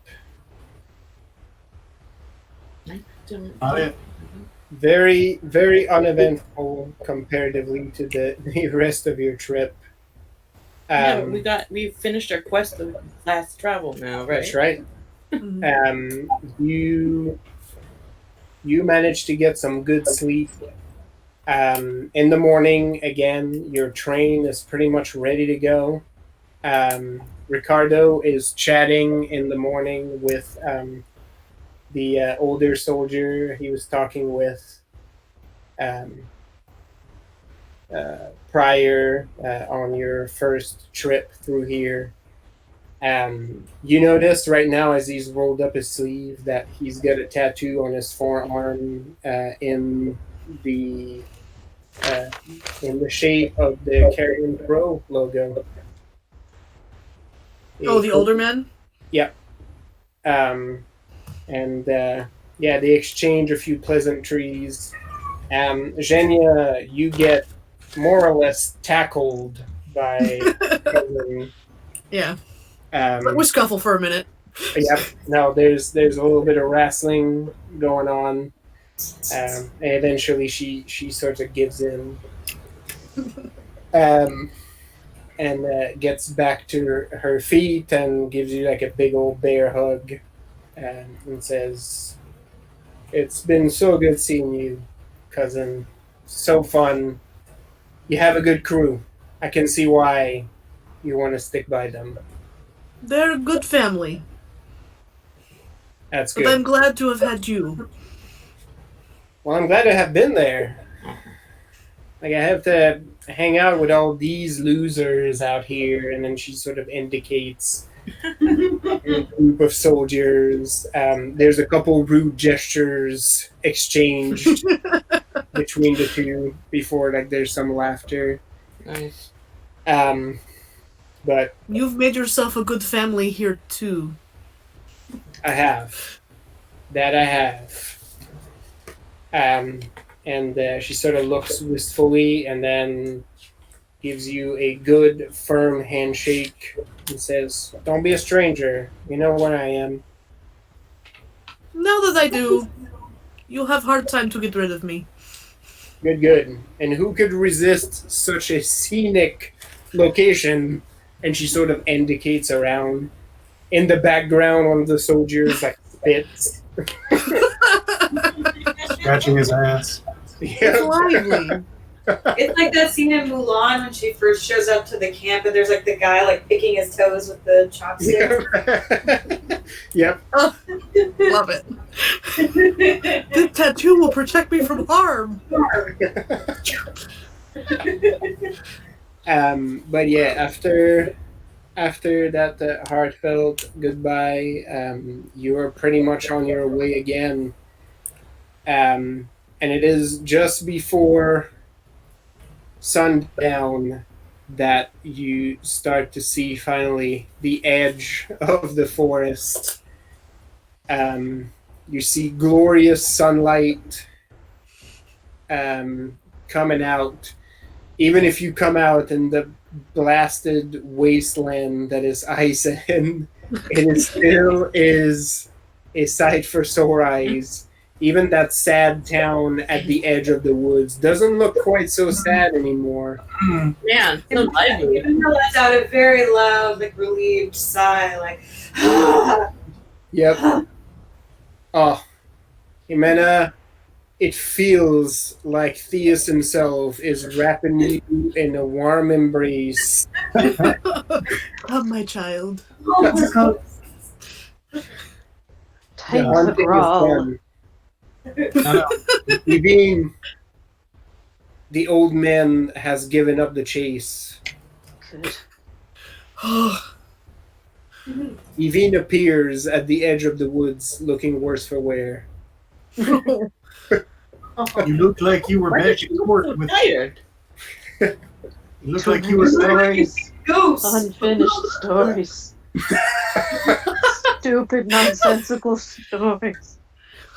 I'm tired of chapters 1 through 10. God damn it. I just need to know how it ends. Finish your shit, old man, or I will finish you. Will it ever end? Nope, it just starts a different story. Yep. No, That we is just literally distracted. my biggest fucking nightmare. Like Right. that is the worst. No. That's It's like 100% how my dad experiences movies because he doesn't have the fucking fortitude to last through them. So usually by a fourth to a third in, he's in his chair like this, like just fucking snoring away. And he's like, My we've mom is- seen this movie. And it's like, no, you've seen the fucking beginning of this movie like 3 times. You just don't know how it is. My I mom is remember that. weirdly like the same but different because she'll be like doing something for the first third of the movie and then decide it's interesting, so watch the second third and then fall asleep for the ending. So we'll start a movie. Have we seen this before? Mom, we watch this all the time. I don't think I've seen this one. And then we get to the middle, oh, this movie, and then dead again. My dad's favorite trick is that he'll watch the same movie all the time, but he'll try to act like he doesn't do that. So like you'll walk in the room and he'll be watching, like it happened a lot with Avatar. My dad really liked Avatar, but he didn't want to admit that he liked Avatar. So you'd walk in the room and he'd be watching it on TV and you'd be like, Dad, Avatar again? And he'd be like, no, it's just this part. This part's the best part of the movie. And it's just like, you say that every time and it's always a different part. It's like it was on. I walked in this room and it was on. So Oh, I just turned on and it's at the best part. So I figured I would watch this part. It's like, Dad, it's okay. You can like Avatar. You like Zardoz. Like the bar is low for you, Dad. yes. Yes. My mom like legit understands Zardoz. So like the first time I saw it, I was like, oh my god. And then my dad was like, well, yeah. And he like tried to explain the philosophy of Zardoz to me, and I was like, no, Dad, stop. That's No. because Zardoz is 100% a movie that happens to you, right? Yeah, it's an experience. Yep. It just you're like, this happened to me. I wasn't in control. Like it Well, so like the first time I saw that movie, sorry, we're going on like a tangent, but like the first time I saw that movie, I was at a party. It was my friend's birthday party in college. And one of his other friends who also came to the party had bought that movie because it was in like the bargain bin at Walmart. And it just had, Sean Connery and his outfit on the front of it. And he was like, well, what the fuck is this? Clearly I need to buy this. Yes. I bought it as a joke gift because no one at this party had ever seen or heard of this movie. No one knew what it was. So we decide, we're all drunk already. We decide like we should put that movie with weird Sean Connery on the front of it in the thing. And like the entire party stopped. And everyone just came and sat and watched the movie, all drunk, all just being like, what? Right. What? So I've never heard of this. I just looked it up now, and I'm like, oh my god. Yeah. The moment that giant fucking stone idol rolls in, Yeah, you're like, the stone idol full of random naked people. That's never explained to you. Why is it full of naked people? Nope. Who knows?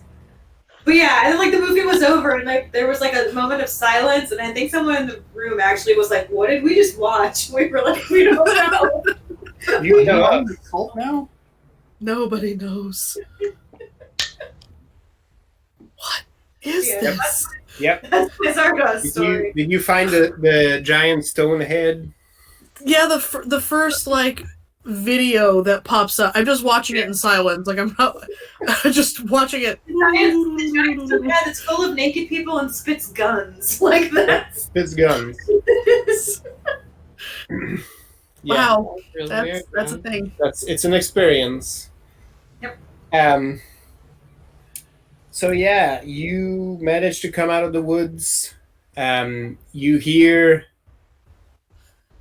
Oscar say to Emil, like, you see him like sort of straighten in the saddle, and he's like, "Is this kids? I hear kids. I never thought I'd miss hearing kids." And they're both like, "Yeah, no, it's a thing. It sounds like a city, right? Like even there's a shitty little town."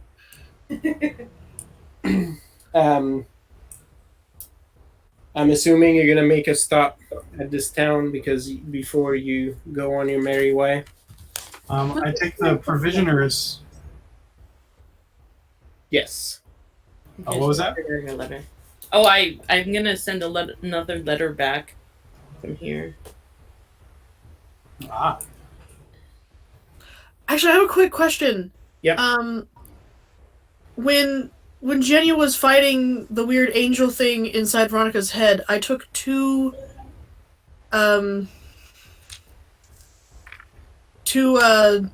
dramatic wounds. Thank you. But they were mental. Yeah. So, how am I fixing that? You do not display those wounds. Yeah. I'm like, how can I... do I have migraines now? Like, what? No. Because In Jenny fact, can fix... you came out regular of the wounds. dreamscape completely undamaged. Okay. Yeah.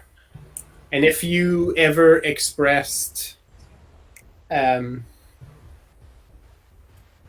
to the Major, he would basically tell you that as he sustained your trip, any damage you sustained on there, he basically took. No wonder he's all fucked up. Yeah. Oh. So. Okay. So that's basically how this works. Yeah. Okay. Just making sure. Yep. Jenny actually does stop Marilena. Yes? I have a question or a favor for you. From you. For me. Okay. Both are fine. When we get home, or to Castile, can Veronica work with you? Oh, of course. If she has the interest, I am happy to help her learn. She is not good with a needle, for reasons, but she can weave, and she's very good with books. Lovely. I'm sure I can find her something to do. And I would be happy. Wonderful. Just big grin, big hugs. Mm-hmm. Hug back. Yeah. It was just like, how does Madalena feel about being replaced as the little sister? Because since she got her real little sister back, she's sort of like, okay, she's a grown-up. She can take care of herself. Actually kind of all right. Like, I mean, she's grown a lot during the years that we've been playing this, too. Mm-hmm. Yep. I think she's also fairly, like, more responsible with her powers, so there's less of this, oh, she's burnt herself out, like, thing that she was doing for a while. So, yeah, she's fine with it. She's just happy that Veronica's awake. As is everyone, I'm sure. Mm-hmm. Yes. Okay. Yay. All right. So we'll go into narrative time here and skip through parts of this trip. I'll give you the highlights. Oh, real quick. Yep. So yeah, I throw a bag of guilders at the provisioners. Oh yeah. And I'm like, go ham, get candy, get bread, get cloth, all that good stuff. And then I ask if there's anything specific that they need or want that would be welcome back up there in the woods from wherever, from anywhere. Oh yeah. You get many contributions.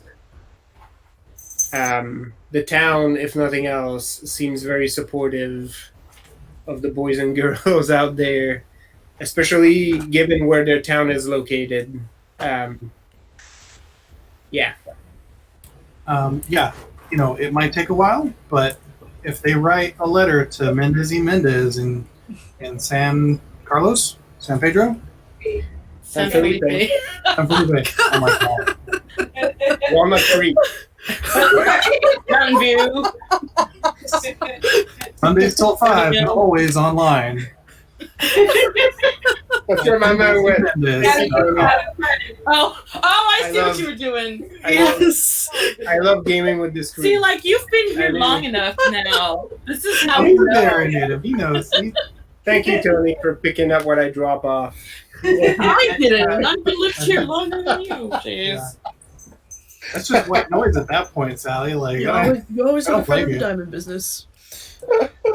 But I also head over to the trinket, like, Oh yeah, grifter, yeah. and I sort of, genuine ghost hunting yeah, trinkets shop. I sort of lean heavily on his counter, and I sort of come in sort of poker faced. What's his demeanor when I stroll back in? Uh-oh. Oh, he looks pleased as all hells to see you. Pleased as punch. Yeah, he's just like, I knew there was something about you. Well, I don't know what that was because I left the thing in there. Oh, the club? Well, it's not the club so more anymore.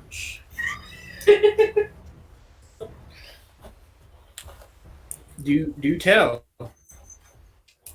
I go, well, I don't think it's ever going to come out of the woods. Oh, that's fine. There's no, but I mean, it's a club, right? Well, not anymore, no. Huh. I mean, if you say so, I mean that's. I'm real curious as to the circumstances, but as long as it was handy. I grin, and I go, I'm sure you'll hear detail soon enough, but just so you know, most of it's probably true. Now Nice. you've got him like he's in a sense where he doesn't want to ask you, but he really does want to ask you. Yeah, real curious about what that was, and you get the sense that man probably did not realize what he had. He certainly didn't, or he would have probably sold that to a prince or something. No, yeah, which is kind of where I'm getting around to. I drop another little pouch of gold, and I go, it's serving you now, even though you might not realize it. Huh. Well, I gotta start writing that into the shop testimonials.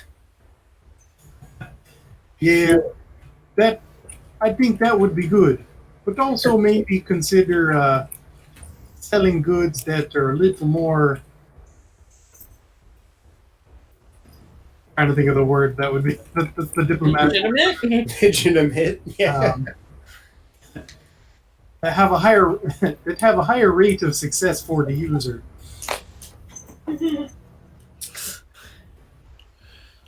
I mean, if it really is serving the purpose that you say it did, like maybe I got a legit chance of starting this business. Wow. I go, well, if you honestly believe in your other wares and their capabilities, then they are well worth whatever you're charging for them. And Yeah, I gotta do some sorting. Sure. I slide him basically the envelope with the address in San Felipe, Uh-huh.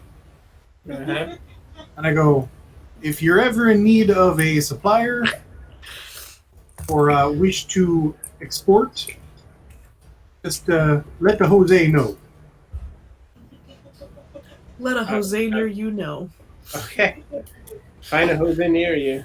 It's like a state All farm. right. Yvonne walks in after that, takes off the necklace. How do you feel about half ghost stories? Oh, I live for ghost story Gretel just trading. laughs. Gretel just laughing. Will attract ghosts to you, and they won't leave you alone. I have tested run. this personally. You'll run day and night, and they won't leave. Right? Did they try to murder you? No, they just tell stories. But not Completely safe. Very annoying. 100% genuine spooks. I'll give it to you for free. Just please take it away from me. Right. She wants to forget if this ever happened. So And then, several years into the future, the progeny of this man started a shop called Spirits Halloween. what? Oh no. Based on that 100% guaranteed spooks story. Yeah, I absolutely am like, hey y'all, remember, put on our slap board that in a year or two we need to come back down here and sort out this crazy bug wizard. Oh yeah, 100%. when we're higher level, we need to come kill Vlad von Stratovich. That's right. Or Strad von You know how many places we have to go back and revisit now because Jenya's like, of course I'll come back and see you. So Yeah. like, Of course I'll come back and help you. Yeah, that's why we're gonna keep the list going. people teleport are from Untamed. Yep. Jenya is straight up the team RSVP. Like, of course.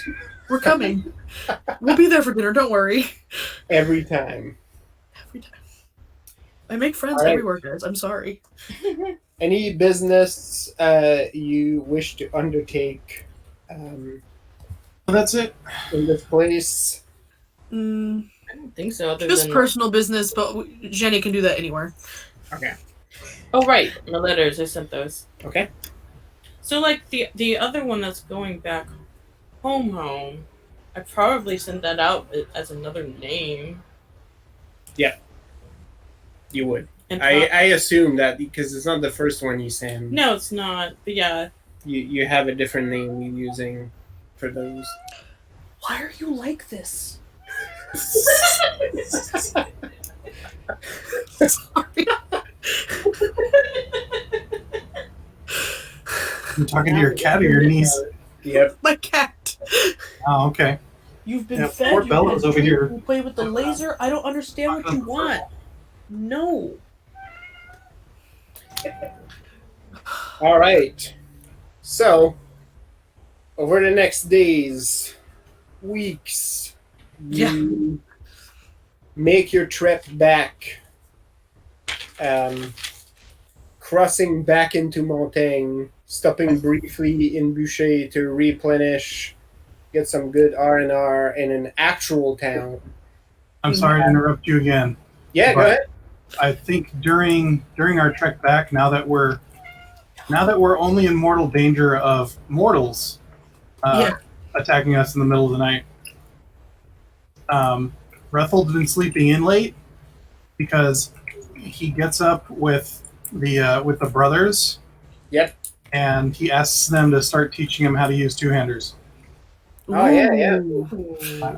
I want story justification if I go into that duel. Yes, absolutely. Because I feel like that's kind of metal. Fortunately, one of them is not in any state to swing his Zweihander, so you get to use it as a practice sword. He's fucking backseat swordsmanding you, though, so you get pointers. But yes, I absolutely. constantly comment how he sounds just like my grandma when I was growing up. Yes. Infirm and crotchety. Oscar basically Screaming like, at yep, me. no, that's him. Like he's growing into that role. Like you just the infirm part just came in later, but you know.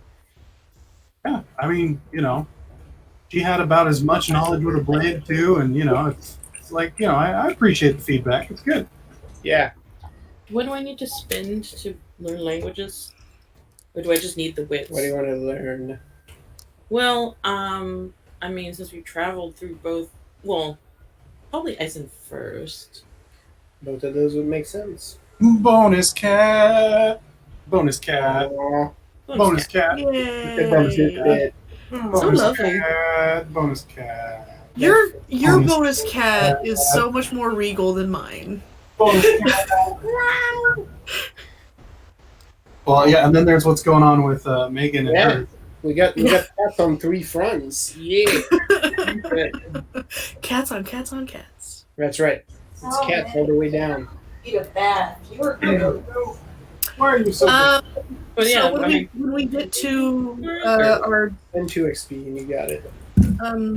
for each. the little Montaigne town, you just said the name, and Oh, yeah. my brain. Yeah, so stop you're gonna stop by the little village Yeah, on your way there too that you liberated, yeah. which comes after Butte. So once you leave Boucher, you start to travel south, and eventually you do hit that little town.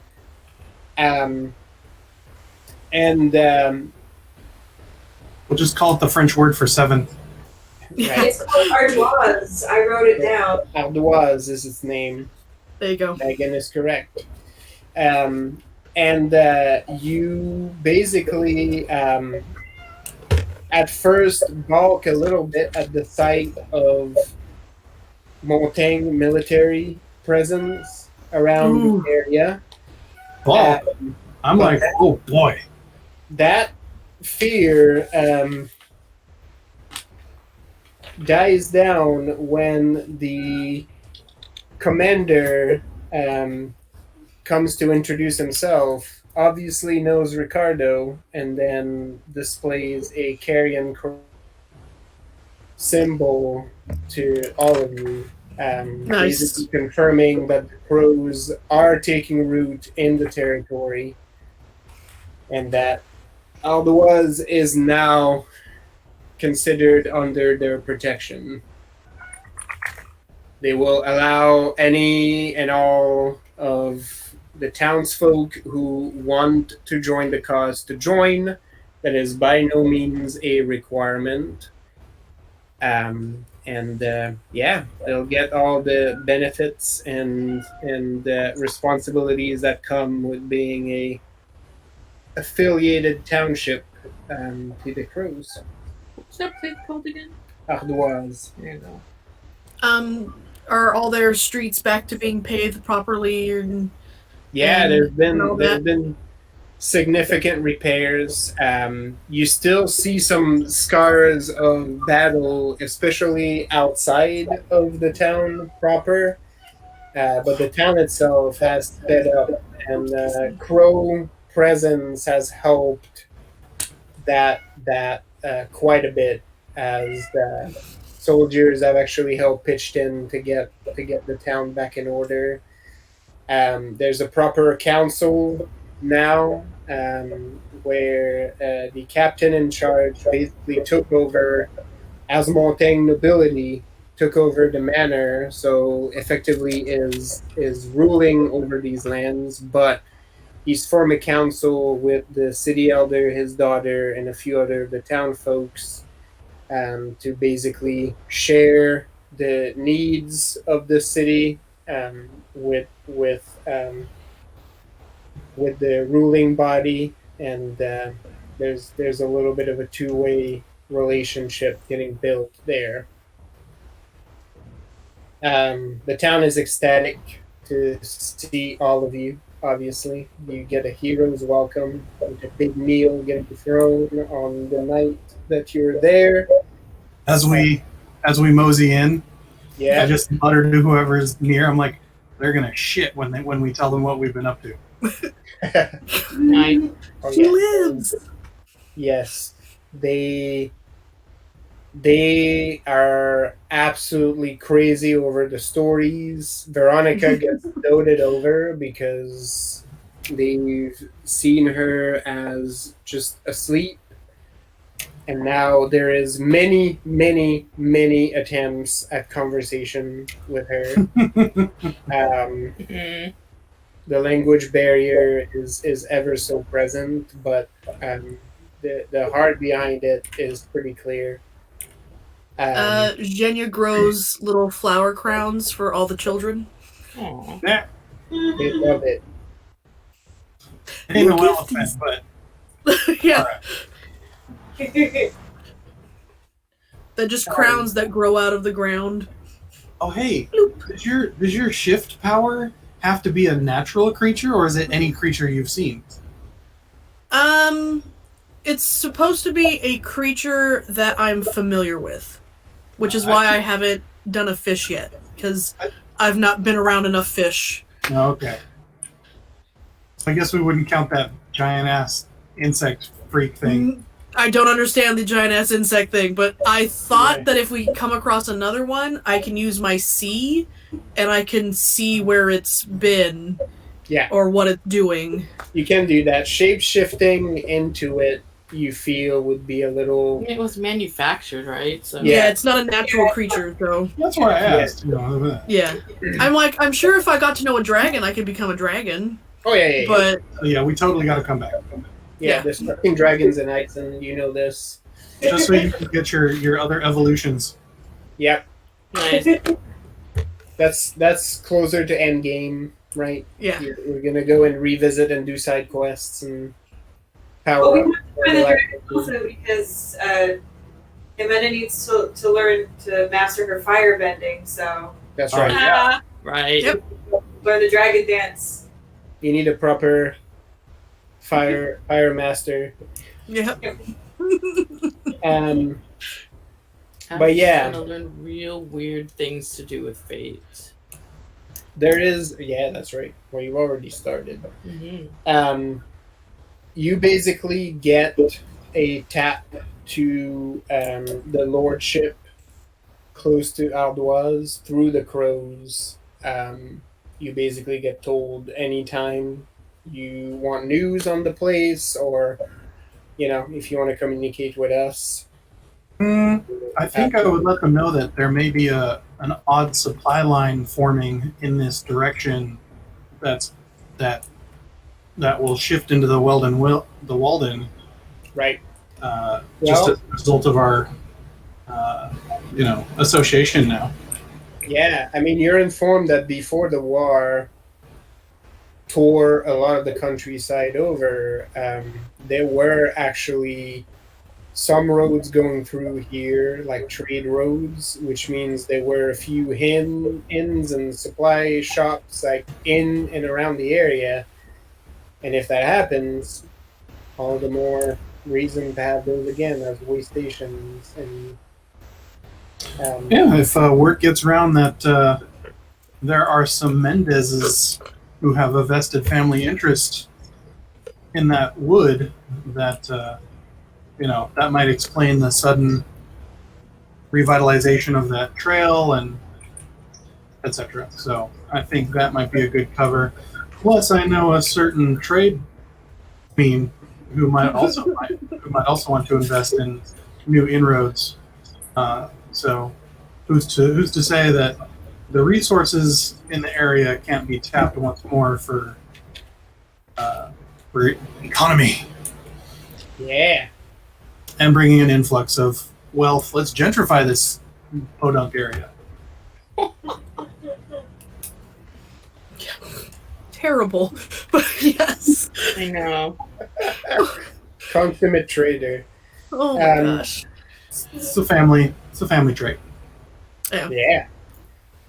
As your trip continues and brings you back down south, you get back to Vernon, where you very happily get to reunite with the crew of La Baleine Blanche, waiting for you in dock. The crew is absolutely elated to see all of you.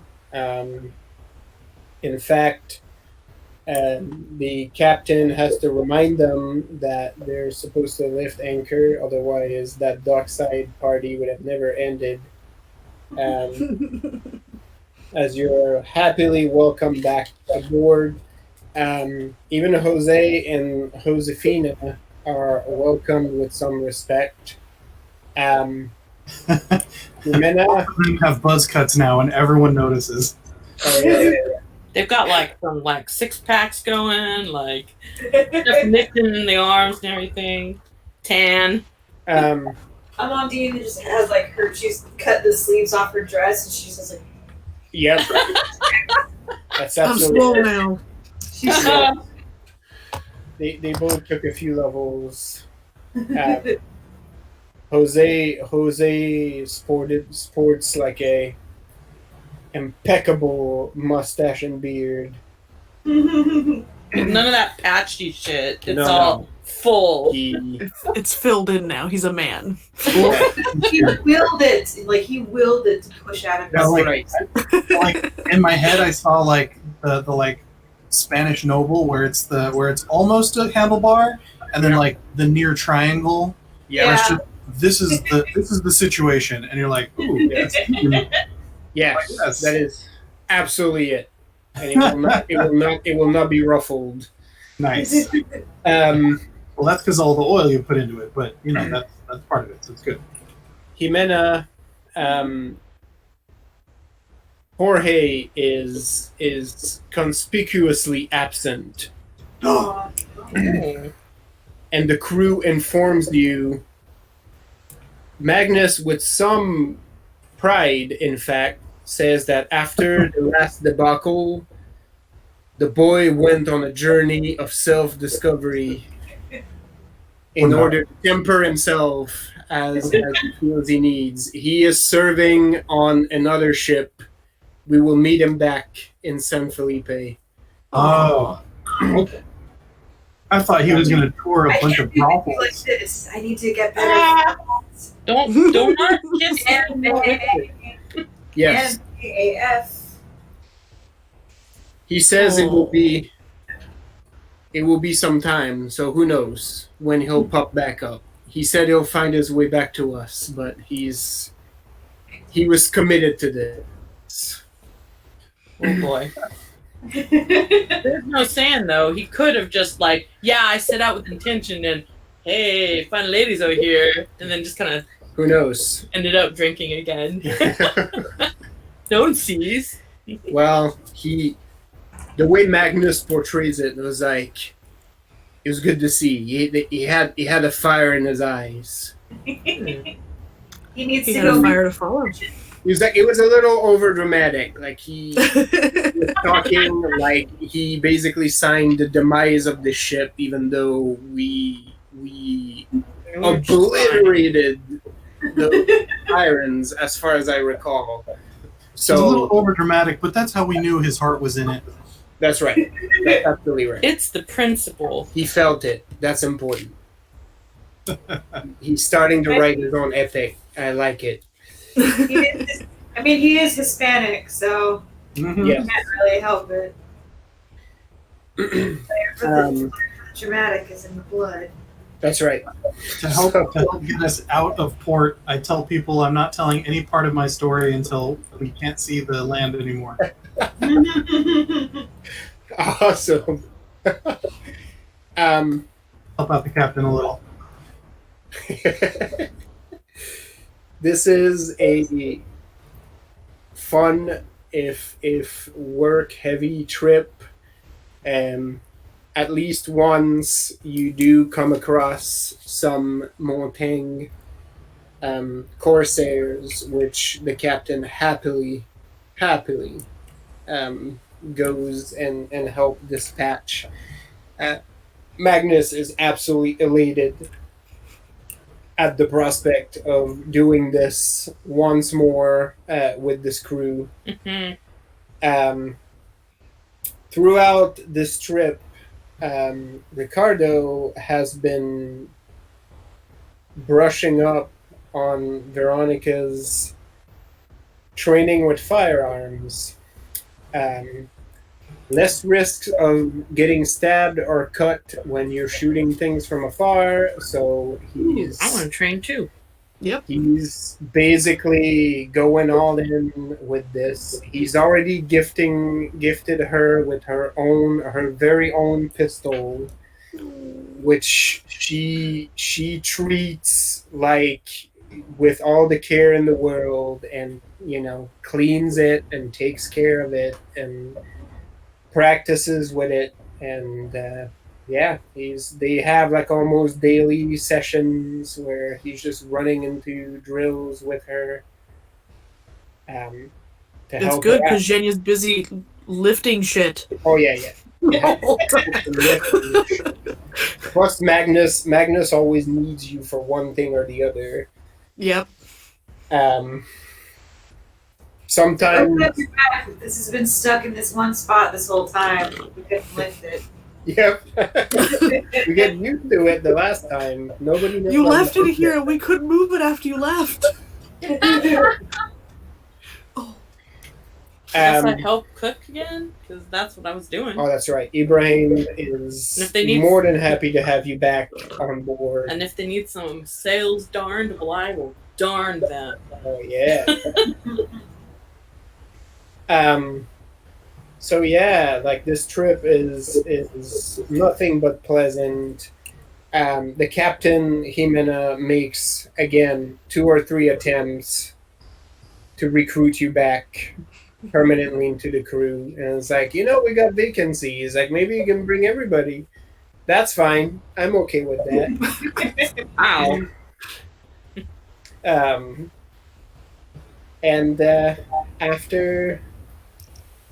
after more days of travel down the coast, one morning you get woken up with the warning that land is ahead, and you see the familiar city line of San Felipe out in the distance, as the ship grabs closer and closer to the coast.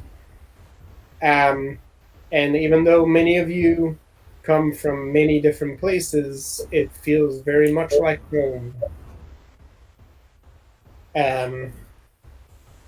Speaking of home, Yep.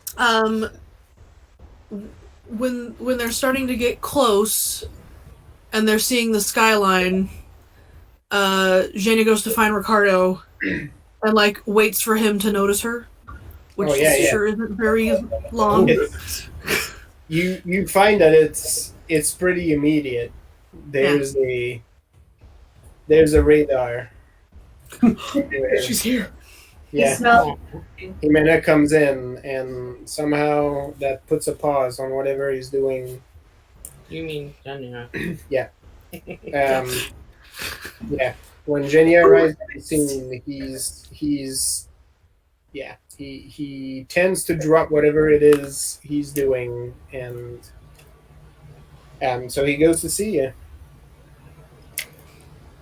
Can we sit down? This is how he does things with her. So she's like, okay, I gotta do this too. He absolutely grabs a couple chairs immediately and sits down, starts to roll up his sleeves, and absolutely. Oh no, here it comes. He's gonna break my heart. Oh no. So Zhenya says, when we were back at the camp where we met Annika, you asked me what I would do now that Veronica is awake. Yes, that's true. I told you I would think about it. I think I know now. He sort of looks like he wants to ask more, but at the same time, with all the restraint in the world, is sort of very still in his chair and letting you speak. I talked to Veronica, and I talked to Marilena, and Veronica will work with Marilena and help in her shop. And that shop is in Castile. See him nod. Excellent. That makes perfect sense. So I will stay in Castile. Good. I mean,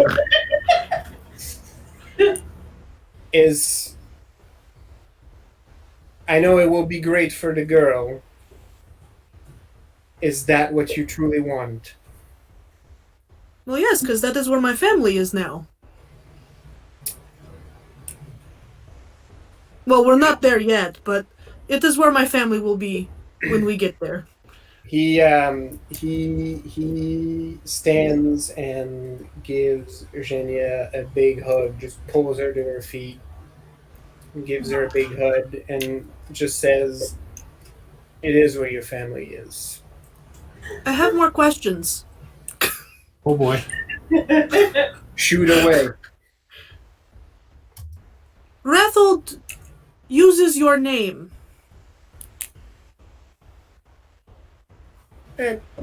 I mean, it's the same last name, but I don't think we discussed it ahead of time, and I think he's been using that last name for a while. Obviously, no relation. I want to use it too. Oh no! What's it, Mary Rethel? What? There's a moment. Mary Brethel. There's a moment We where are very close. he does lean back and puts his thumb like in his belt, like he's trying to get the whole weave. He gets your side of it, but then he's like, "What does that mean between me and Rethel?" Suddenly, Well, you're giving people's name. You're giving your name away to people. Can I have it? Just he basically says,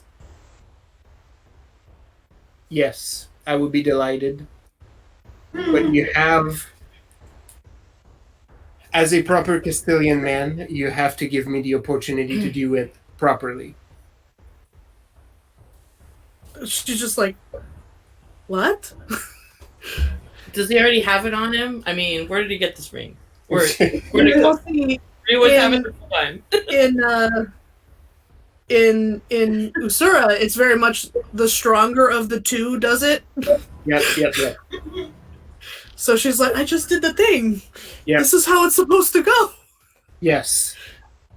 Your proposal is in, and I accept. When we touch Okay. land, it will be my turn. Okay, Good. well, good then. Then it's settled.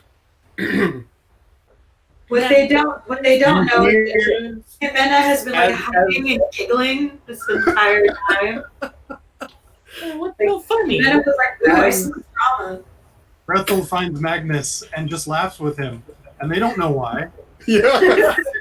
but they know it's a good time to laugh. And that. Suddenly, like you, there's a sense of nervousness on deck because the two Vestin are on there, and they sort of go together, and one starts laughing, and the second joins in for no apparent reason. And it's like, what is this? Is this a joke? Something's afoot, About to get guys. They're attacked? laughing. What? But yeah, as he says, well, it's settled then. You hear a third voice say, besides, and Veronica sort of peeks back from her cot and says, obviously, the two of you need to get this done. But we also have a mission to accomplish together as a family. There's a creature out there that toyed with me and imprisoned me and kept me from my real family with honeyed words. You're gonna hunt him down, and I want to help. Of course. Like, duh. Silly little sister. Ricardo's just like shrugs his shoulder and it's like, that can be your first family outing if you'd like. At this point, what else? Right? Ghosts and sirens and inquisitors. Fucking crazy ass angels. Yeah, you name it. What did he get himself into? Well, Well, he it's I'm sure he has an idea. too late to back down now.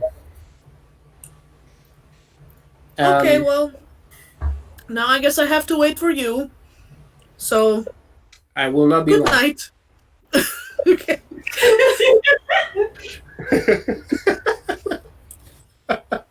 There we go. And then looks back at Veronica and goes, "You're supposed to be asleep." I've slept a lot. I'll sleep on the bed. I have to make up for lost time. If you have time to be awake, you have time to clean something. Honestly, Oh, time to lean, time to clean. my eyelids are so heavy. Oh, Mm-hmm. No, you're right. I should sleep.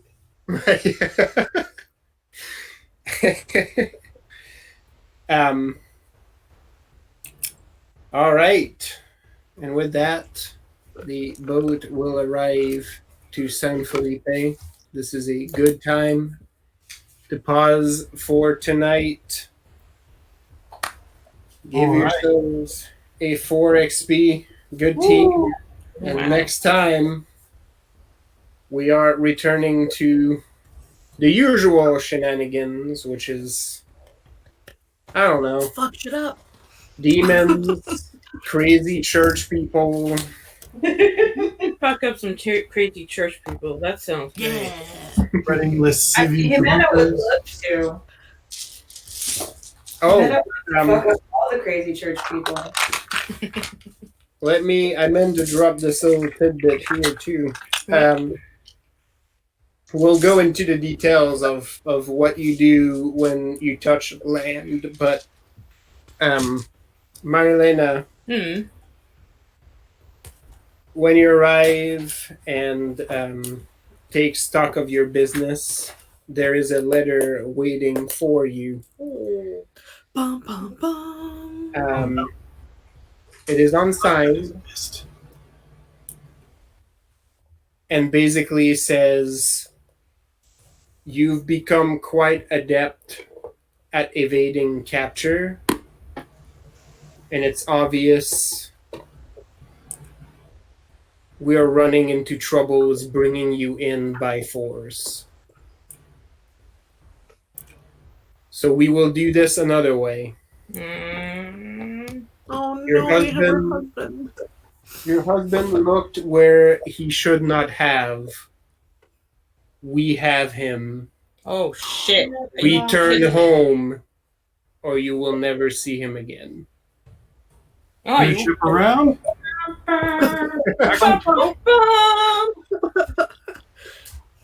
We're gonna murder all. Back of on the them. boat.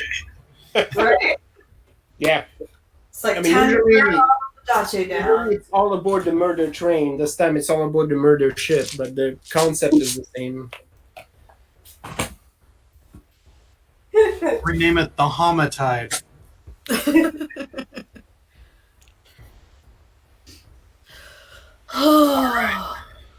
So that was a ridiculous return, Yeah. and we may or may not attempt again tomorrow night for Scion of New Okay. America. I am sure this time. Yep. We're all Yes. good to go on our end. Yes. And we may get to introduce a whole new group of people to the most patriotic van. That's right. Pretty great. Yes. MVP, favorite character of any campaign ever. Fucking van. Yep. Anyway. All right. Yeah. Say goodnight, Internet. Yeah. Good night, good night.